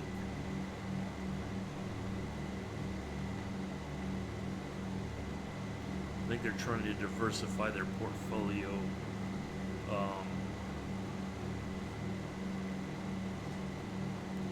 Because of all the problems with 2024, they're trying to see where else they can create content for other sims. But yeah.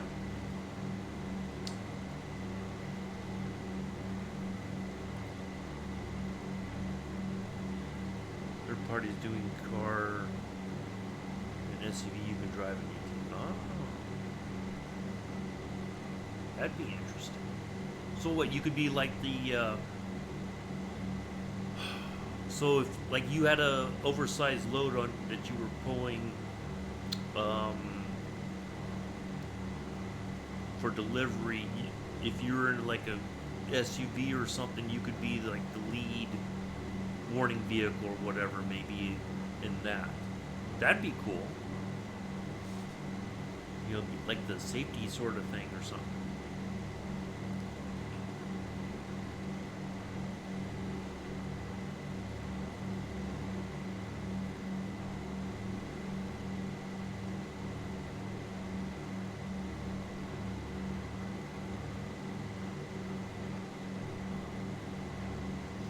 Yeah, that would be a neat feature, I think, for trucking.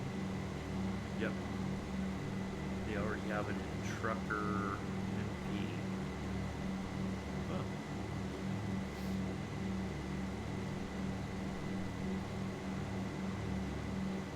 So maybe they are doing something like that.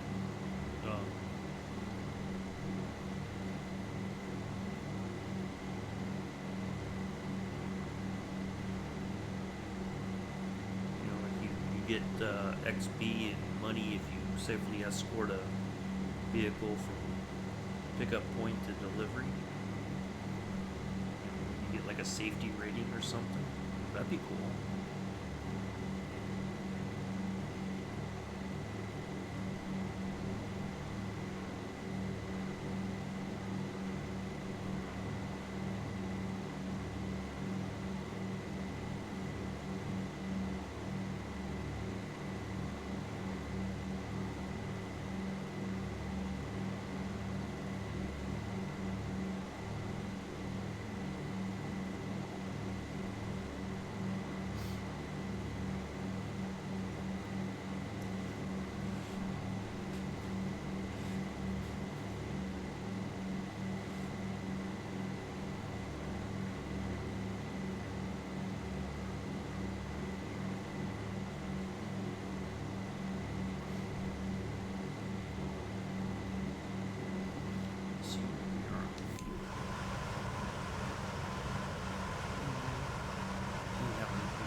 Yeah, that would be a pretty interesting thing to add to the sim, I think.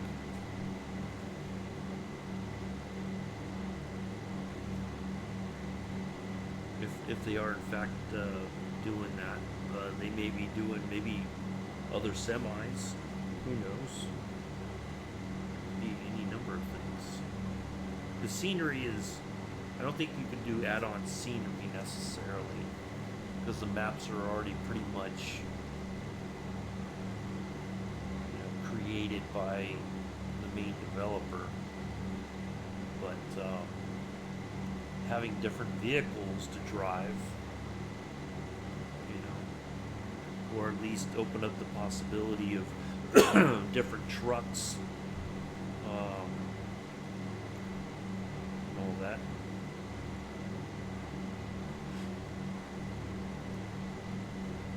Truckers MP was a third-party multiplayer mode before SCS's own multiplayer. Huh? Okay.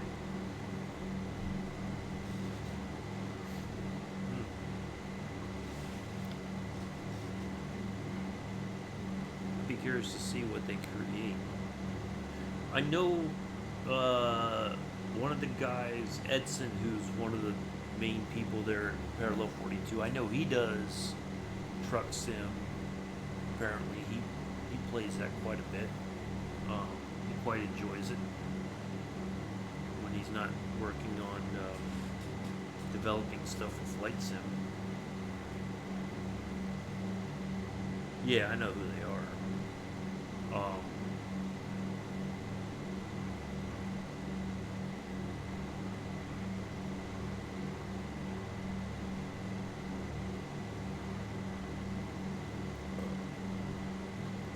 So I think maybe they're trying to build their business model and try to offer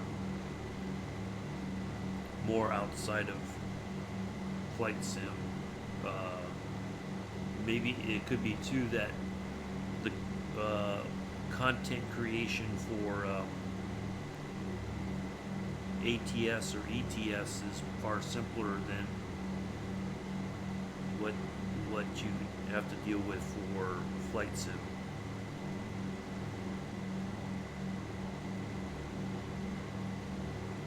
Yeah.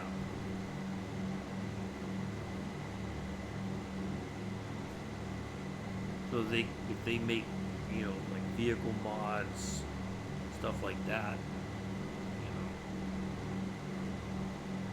I don't know if how much they would charge, but I think it's a good idea, given unfortunately all the headaches with 2024, that there doesn't seem to be an end in sight to dealing with that. Yeah, I think that's why they're getting into it, because when I was watching when they were talking about all these people who are going to be at Flight Sim Expo, the guy who's the head of Flight Sim Association said that they're also racing, people who create rigs for racing and trucking and all that will be there as well, because what they discovered, there was a big overlap in the communities. A lot of people who do Flight Sim also do racing games or trucking, stuff like that. So they're hoping to kind of showcase some of the other sim sort of stuff aside from Flight Simulator, to get maybe more people interested in, trucking or racing or whatever.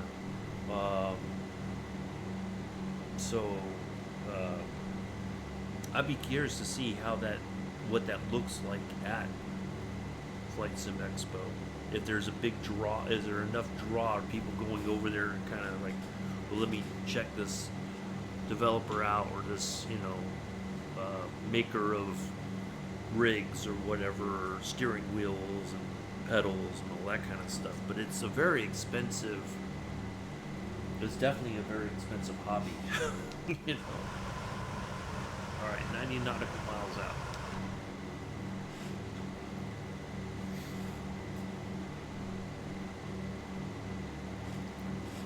So, I think that's why Parallel 42 is getting involved in it, because I think it's just a matter of SCS is probably a bit more communicative with the developers or the modders,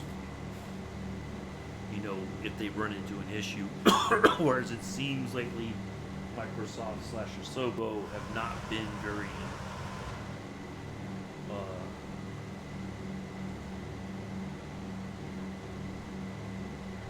communicative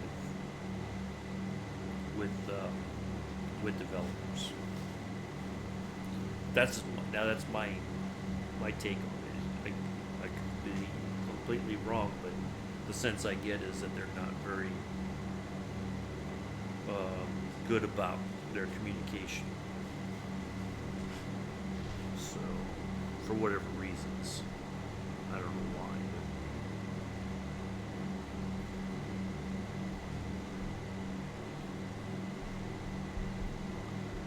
But they.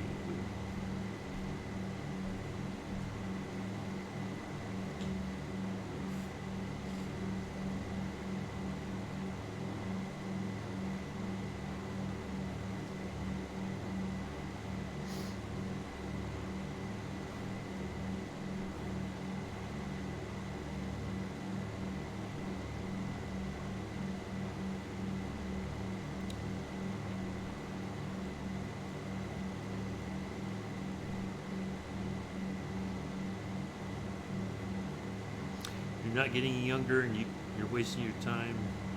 You could be enjoying it. I enjoy watching people play, do ATS or ETS. Thank you, Milla. Like when Nick was driving,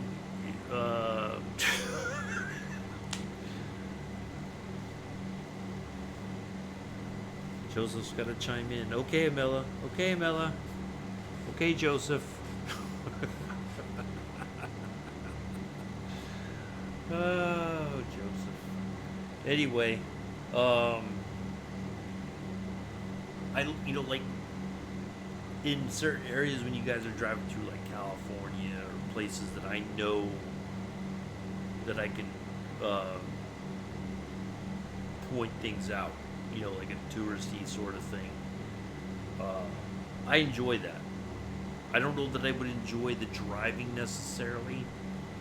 I like to be able to watch it and go like, oh yeah, I've been through this area before, or yeah, or like there's parts when Mick would drive through areas that I flew on the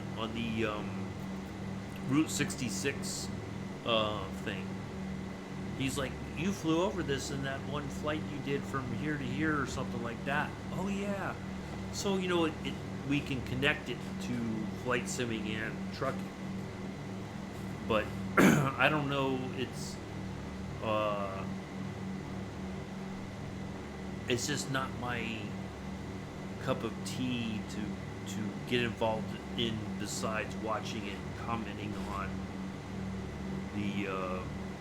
the content,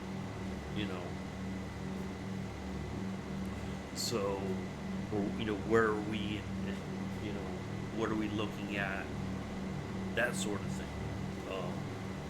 I like that part of it. I don't know that I would really enjoy the trucking part.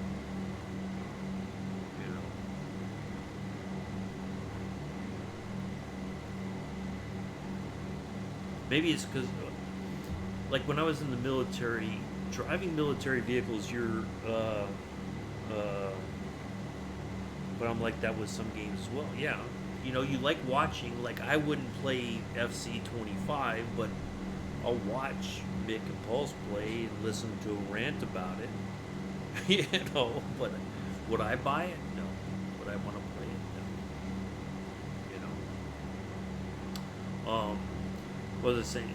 Military, when you do convoys, you can only go as fast as your slowest vehicle, and in some cases that means that trip takes freaking forever. So I don't know. Maybe it's just me that I don't have pleasant. I have a few pleasant memories of driving military vehicles over the years. They're fun, but would I want to truck for so many hours? I don't think so. But I can appreciate the fact that some people really enjoy it. And there's nothing wrong with that. That's your thing. More power to you. Just like there's people who will spend untold amounts of money creating a racing rig, and they get it, iRacing or the stuff like that, and they take it very seriously, and that's cool. I can appreciate that. Would it be something that I would do? No.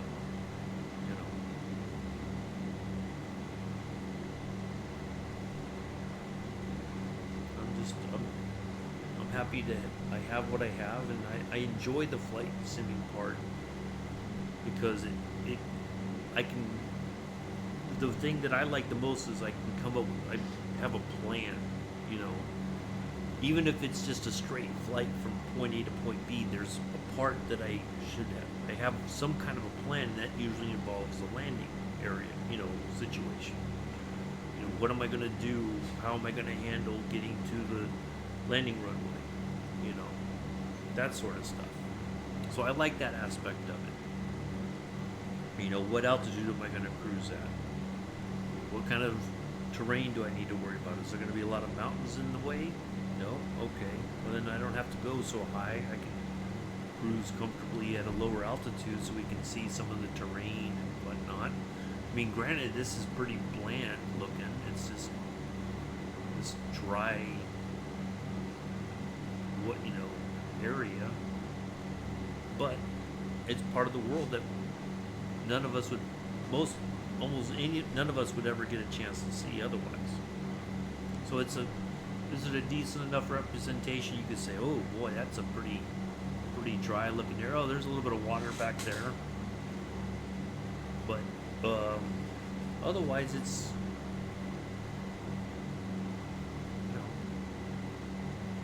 trying to go to interesting places, collect up the flags. You know. So,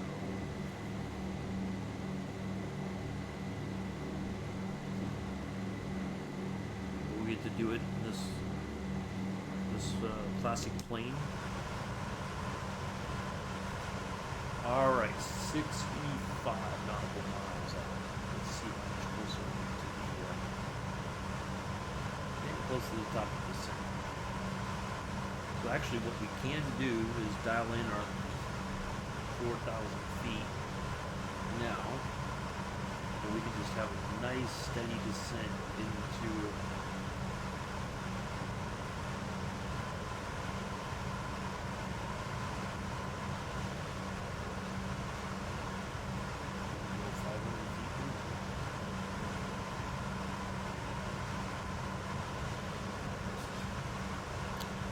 So no, I'm pretty content with what I have to deal with.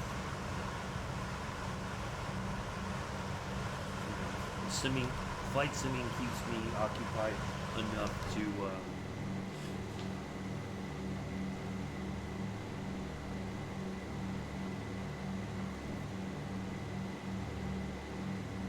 just like one of my friends that I played the Division 2 with, he was asking me if I was going to get the third one when it comes out, and I said probably not, because I just don't see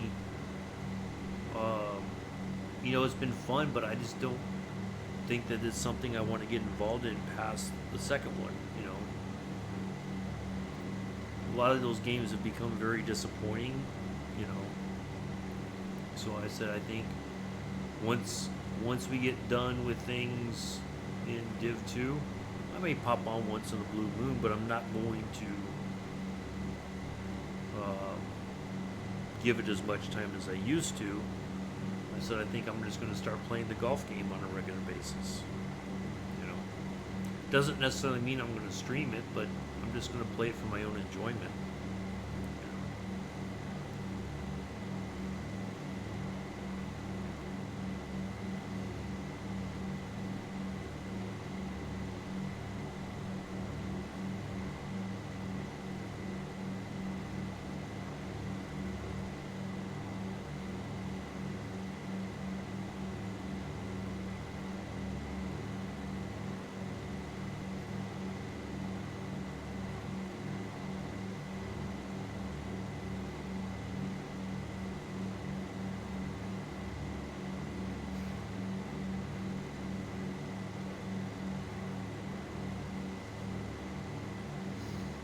No, I like watching the trucking. I think it's interesting enough to watch, but I don't know. I can't. It doesn't, like, from what I've seen, and this isn't against you, Kev, or Mick, or anybody else that I've seen streaming Truck Simulator. It wasn't one of those games where I was like, I gotta get that. It did make me feel like that. Man, this is going to be something I can really sink my teeth into. And that's, but that's okay. Like I appreciate the fact that, when you do your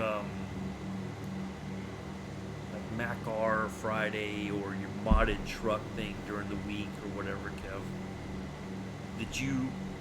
that the trucks are always interesting to look at. The engines sound pretty cool.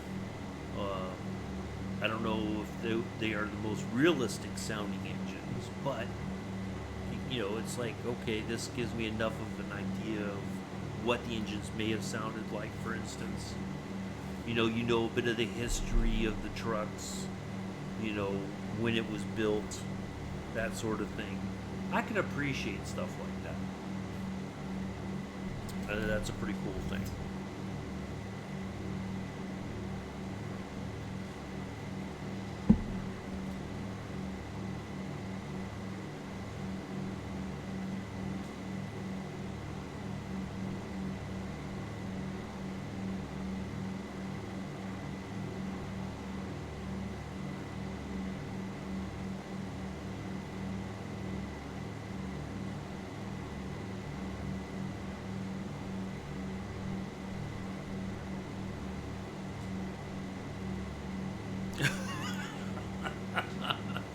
I don't know about all that. No, I think it's a cool that you know, it's one of those. The way I look at it, it's like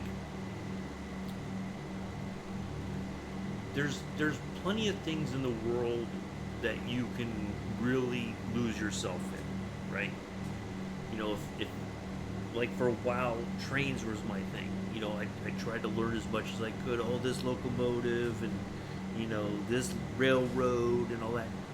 It's the same when I used to go to the car races at Laguna Seca, especially on historic weekends. There was always something there that you were like, oh man, this is a fantastic car, and you can just kind of like, man, I can't wait to get home and learn about this particular car. You know, who built it, who raced it, that sort of thing, and you could just lose yourself in all that. You know, or when I used to go to Amelia Island when I was living in Georgia, you know, I'd drive down there and they had they broke these show fields down into different generations, different car types or whatever. There was always something interesting to see, and you're just like, oh man, you know, like there's car manufacturers who no longer exist, and trying, you know, learning about them and what they built and, you know, all that kind of stuff. There's always, you know, you can always lose yourself in all that. You know, if you're a bit obsessive compulsive, you can, you know, like Ferraris, there's different body styles and one-offs and all that, and you look, you know, you can find out about all that information. You know, and you know, like I would obsess over making sure I got the information correct. That, you know, what you're looking at is this, it's not that. You know, whereas most people, I mean, there's somebody years ago who posted a picture of a Ferrari and said, oh, it looks like James Bond's car, and I'm like, they don't look anything similar. No, they don't. They're two, that Aston Martin and a Ferrari are two different cars, you know. But I'm just like, in what world do they look even remotely similar? The front end of that Aston Martin is very unique compared to the Ferrari. You can't. There's no way you can say that the two look the same or even remotely similar. But people post that kind of crap on the internet, and it just drives me nuts. So I'm just like, no, that's not. No, that's not this. That's no. Come on now. But no, that's the great thing about it. Any hobby, anything you can, you know, watches is another thing. There's people who will tell you all about Rolexes or Amigas or, you know, Tag Heuers. They will get lost in all that, learning that history of the watchmaker. Yeah. Almost anything, you can find almost anything in the world and get lost in it. Just learning. And that's a great thing, I think.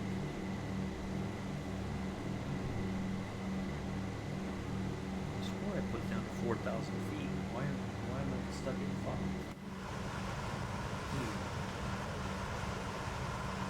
Well, I put 5. I thought it was 4.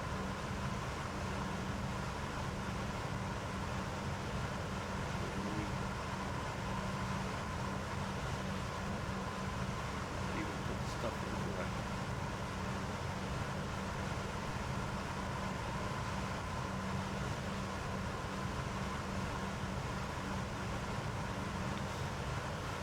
All right, 35 nautical miles out. We are at our appropriate altitude for approach over the airport. Matter of fact, let's see if we can talk to him. There it is, right at the top. Wagga Tower Clipper 237 4 miles west 4,800 feet to land. Clipper 237 Wagga Tower. Altimeter 29er decimal 8 tree, wind 25 tree at 4. Enter left downwind runway 22. Okie dokie. Enter left traffic runway 22 Clipper 237. Welcome back, Camilla. They say I play it to escape reality. I say I play it to get to reality.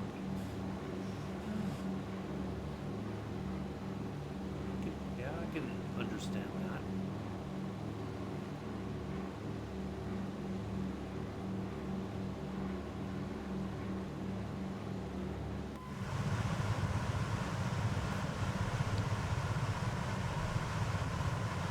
Alright, let's go ahead and get our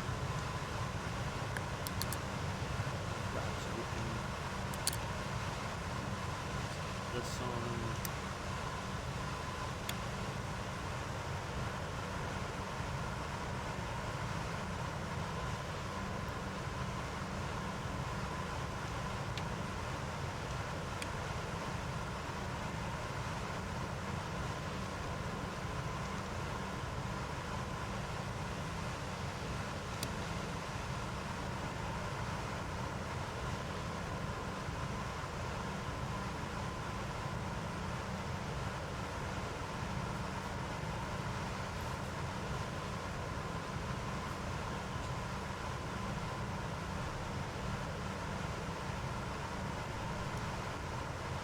I'm going to switch to heading mode so that when we get past the airport, we won't lose the autopilot. We're just going to continue to fly past the airport and start that big left turn.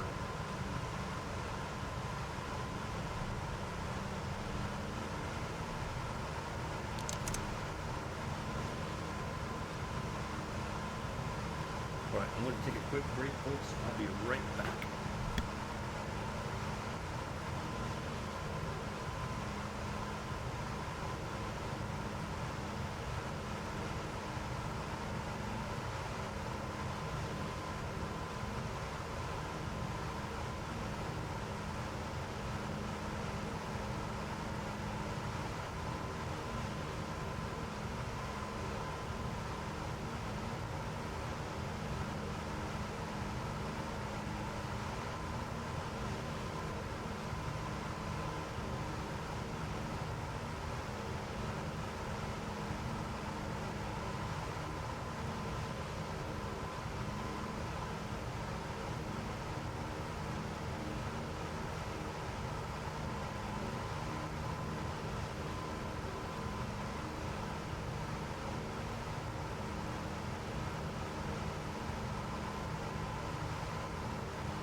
Well, Kev's getting all philosophical in the chat now.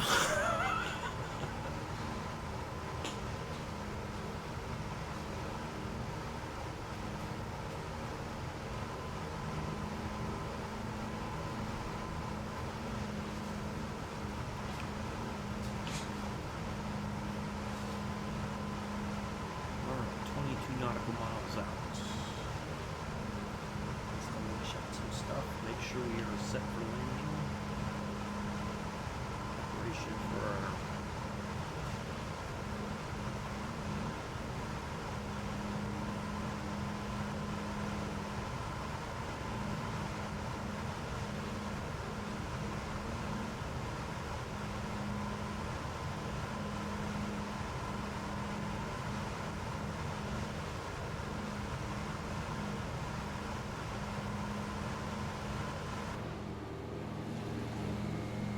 Thank you all once again for being here. Hopefully you've enjoyed it today.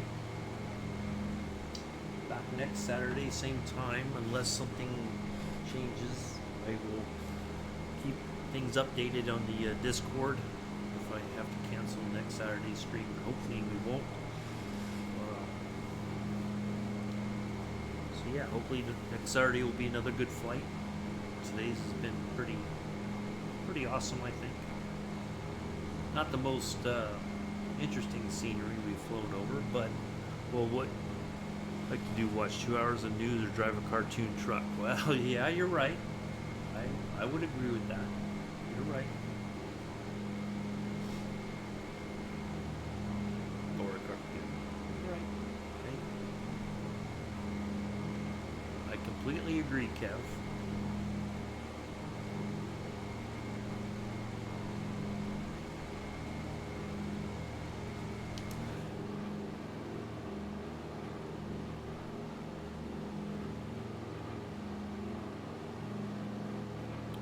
I don't think I can handle 2 hours of news, to be honest. That'd be a bit depressing.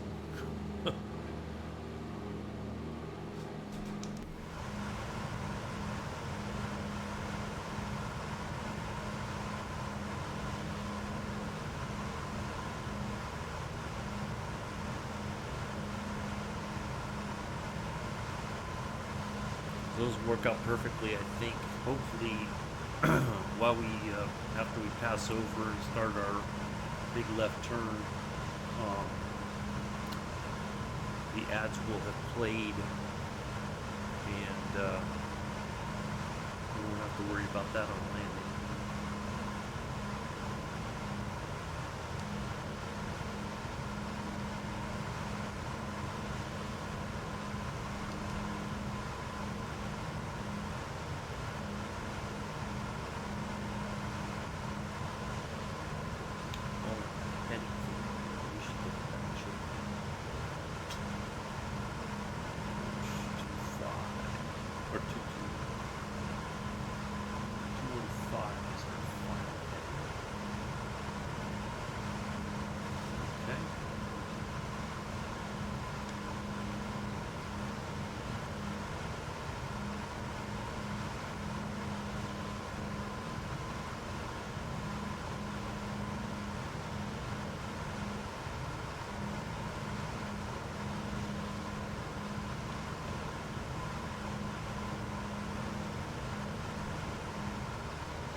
Outskirts of the area where we're getting ready to land.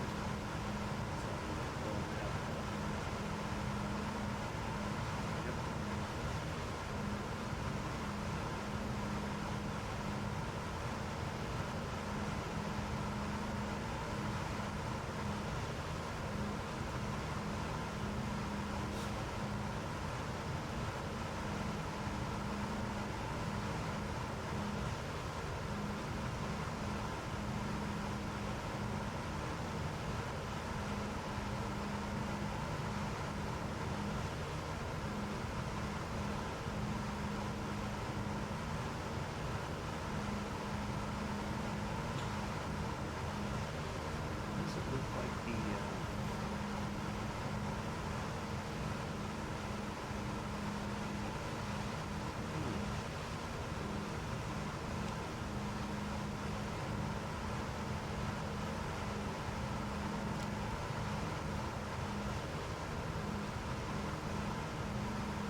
All right, there's our airport right there.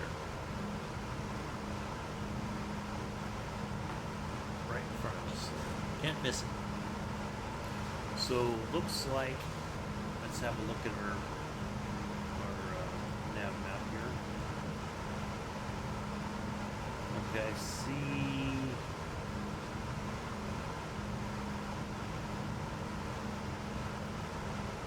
Alright, there's that, like, kind of a grassy area, like a park or something here. Left, our airport, our runway is just below to the left. Alright. We got this.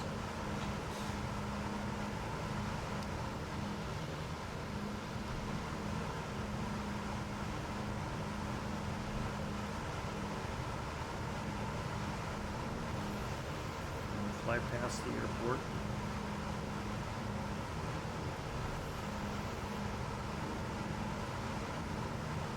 Ooh, let's do the landing gear thingy for Joseph. He's still here.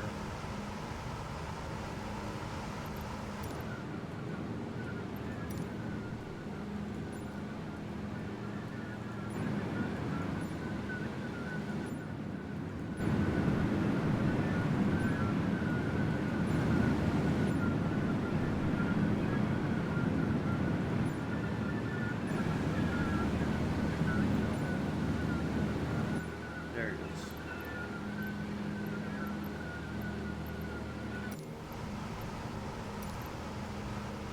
Alright, Joseph, we're all set to show you the landing gear coming down.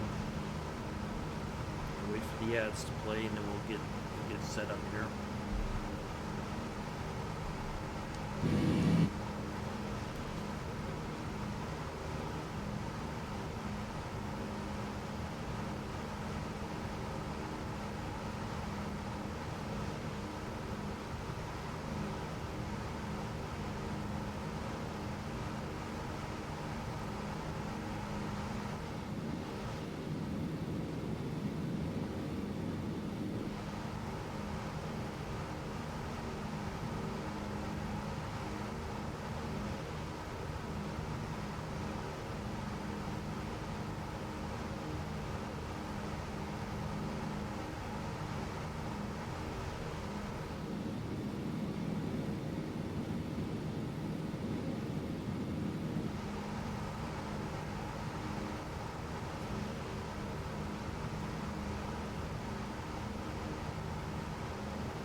Almost back to the ads.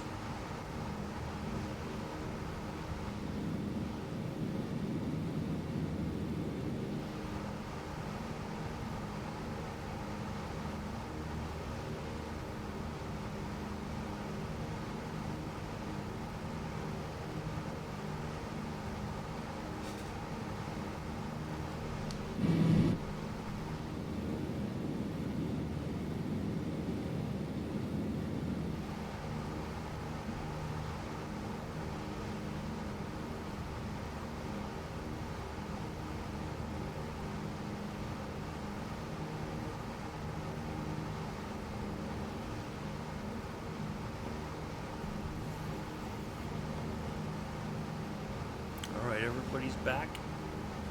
Let's have a look outside and see where we are in relation to everything. Airport's way back over there. Cav's coming in.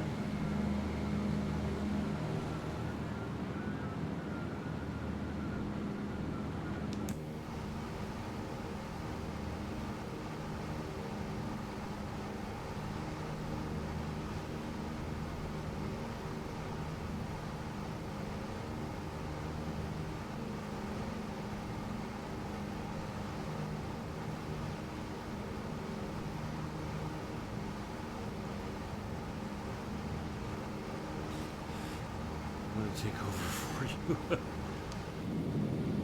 I'm good.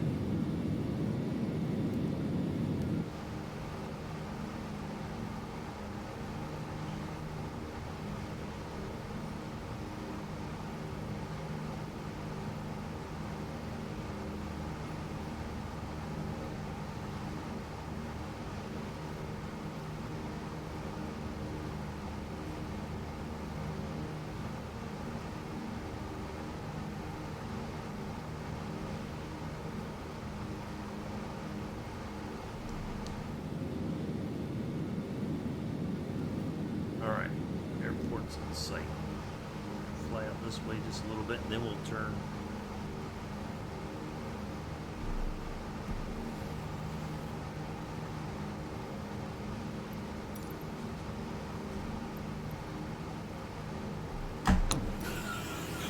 Look at that, here goes landing gear. Landing gears now.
in.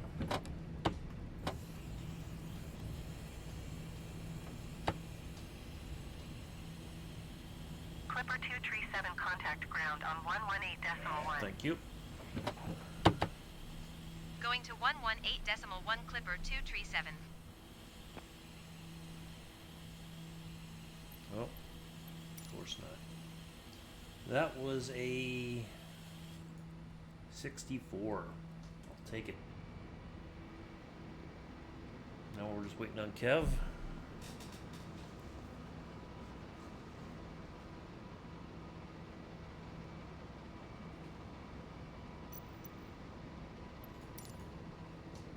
Yeah, quite happy with that one. Kev's getting ready to come around. I'm gonna clean my plane up.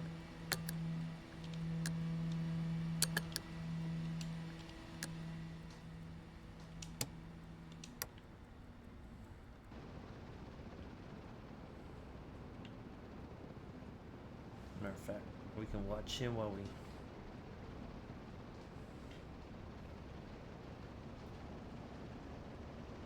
That makes up for that negative 798 or whatever it was yesterday.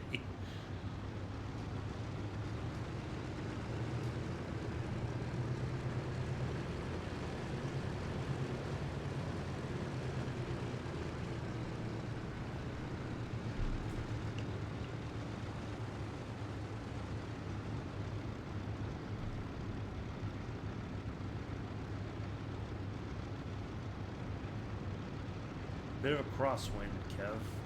You can see on the windsock there.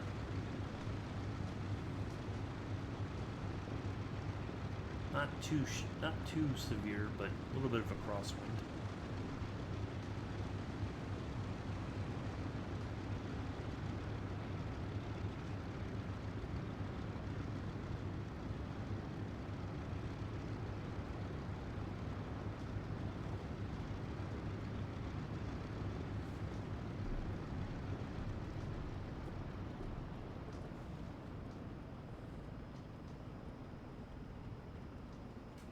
Thank you, Bex. Appreciate it.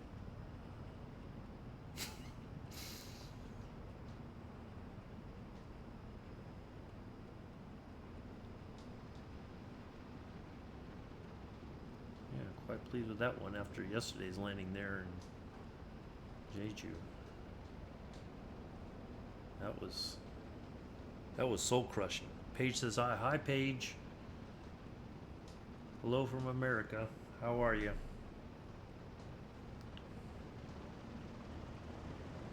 We got one more plane coming in.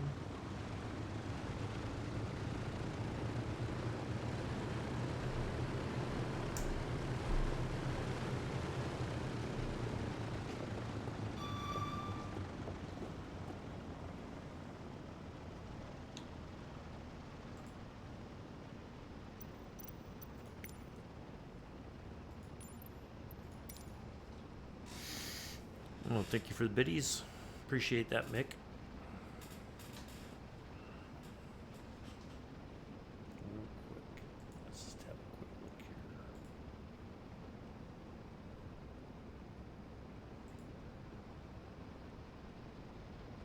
here. 2 hours and 22 minutes flight time.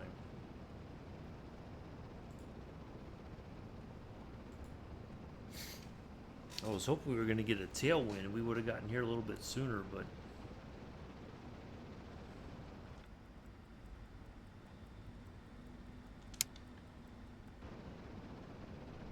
my safety equipment now.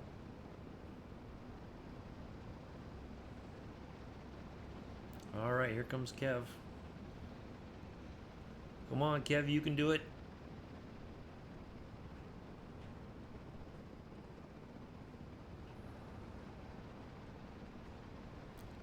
Pipe train incoming. 20 pound. Oh, thank you. Oh, thank you, Kev, for the sub. Appreciate it. Much appreciated. Thank you. Thank you for the hype train.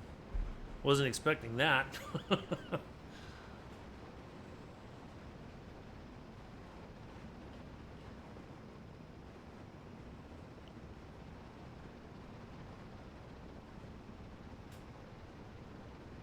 Oh, thank you, Sue. Appreciate it. Yeah, it was a good flight.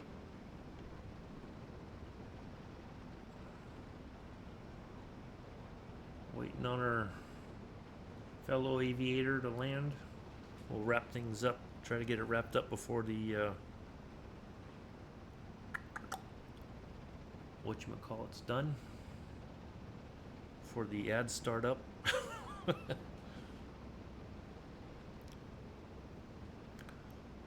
Subs are appreciated, not required, for you to enjoy the stream. Appreciate everybody being here. We know you have a plethora of streaming options, but we're glad you chose us today. Do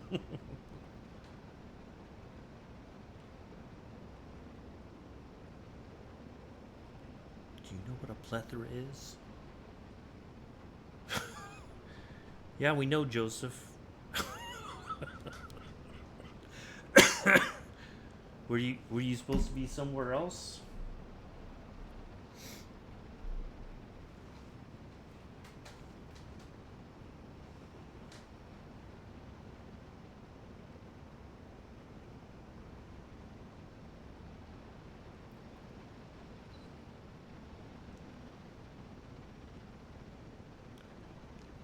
No, no, Joseph. If I wanted you for, I would say Joseph.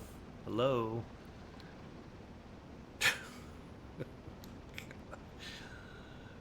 All right, here comes Kev.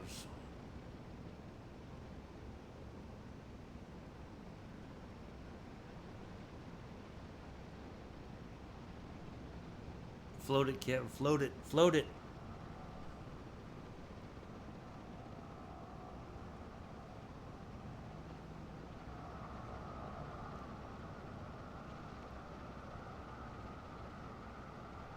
He's on the ground, folks.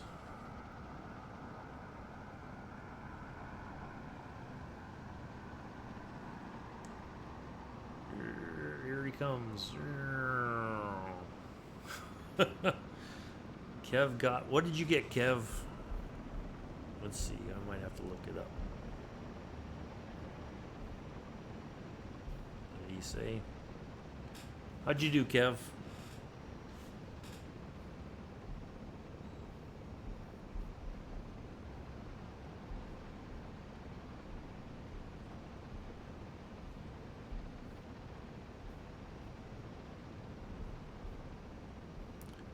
Kev got a 15. Well done.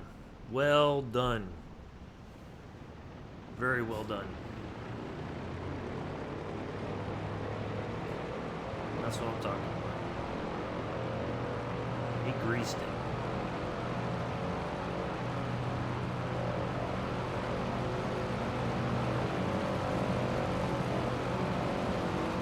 Get a picture here. It's Kev's taxi. Oh, watch out, Kev. You're going to go right into the building there.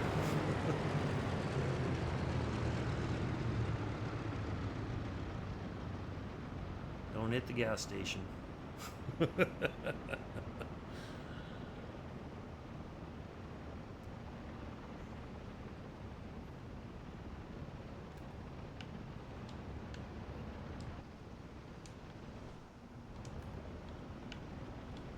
We'll get the picture and we'll get ready to wrap things up and get out of here.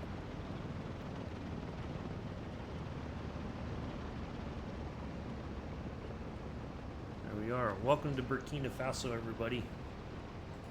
We've captured the flag. There you go. Got the picture, Kev. Thank you. So let me get a picture of the... oh, let me shut this off. Oh, we were going to do the,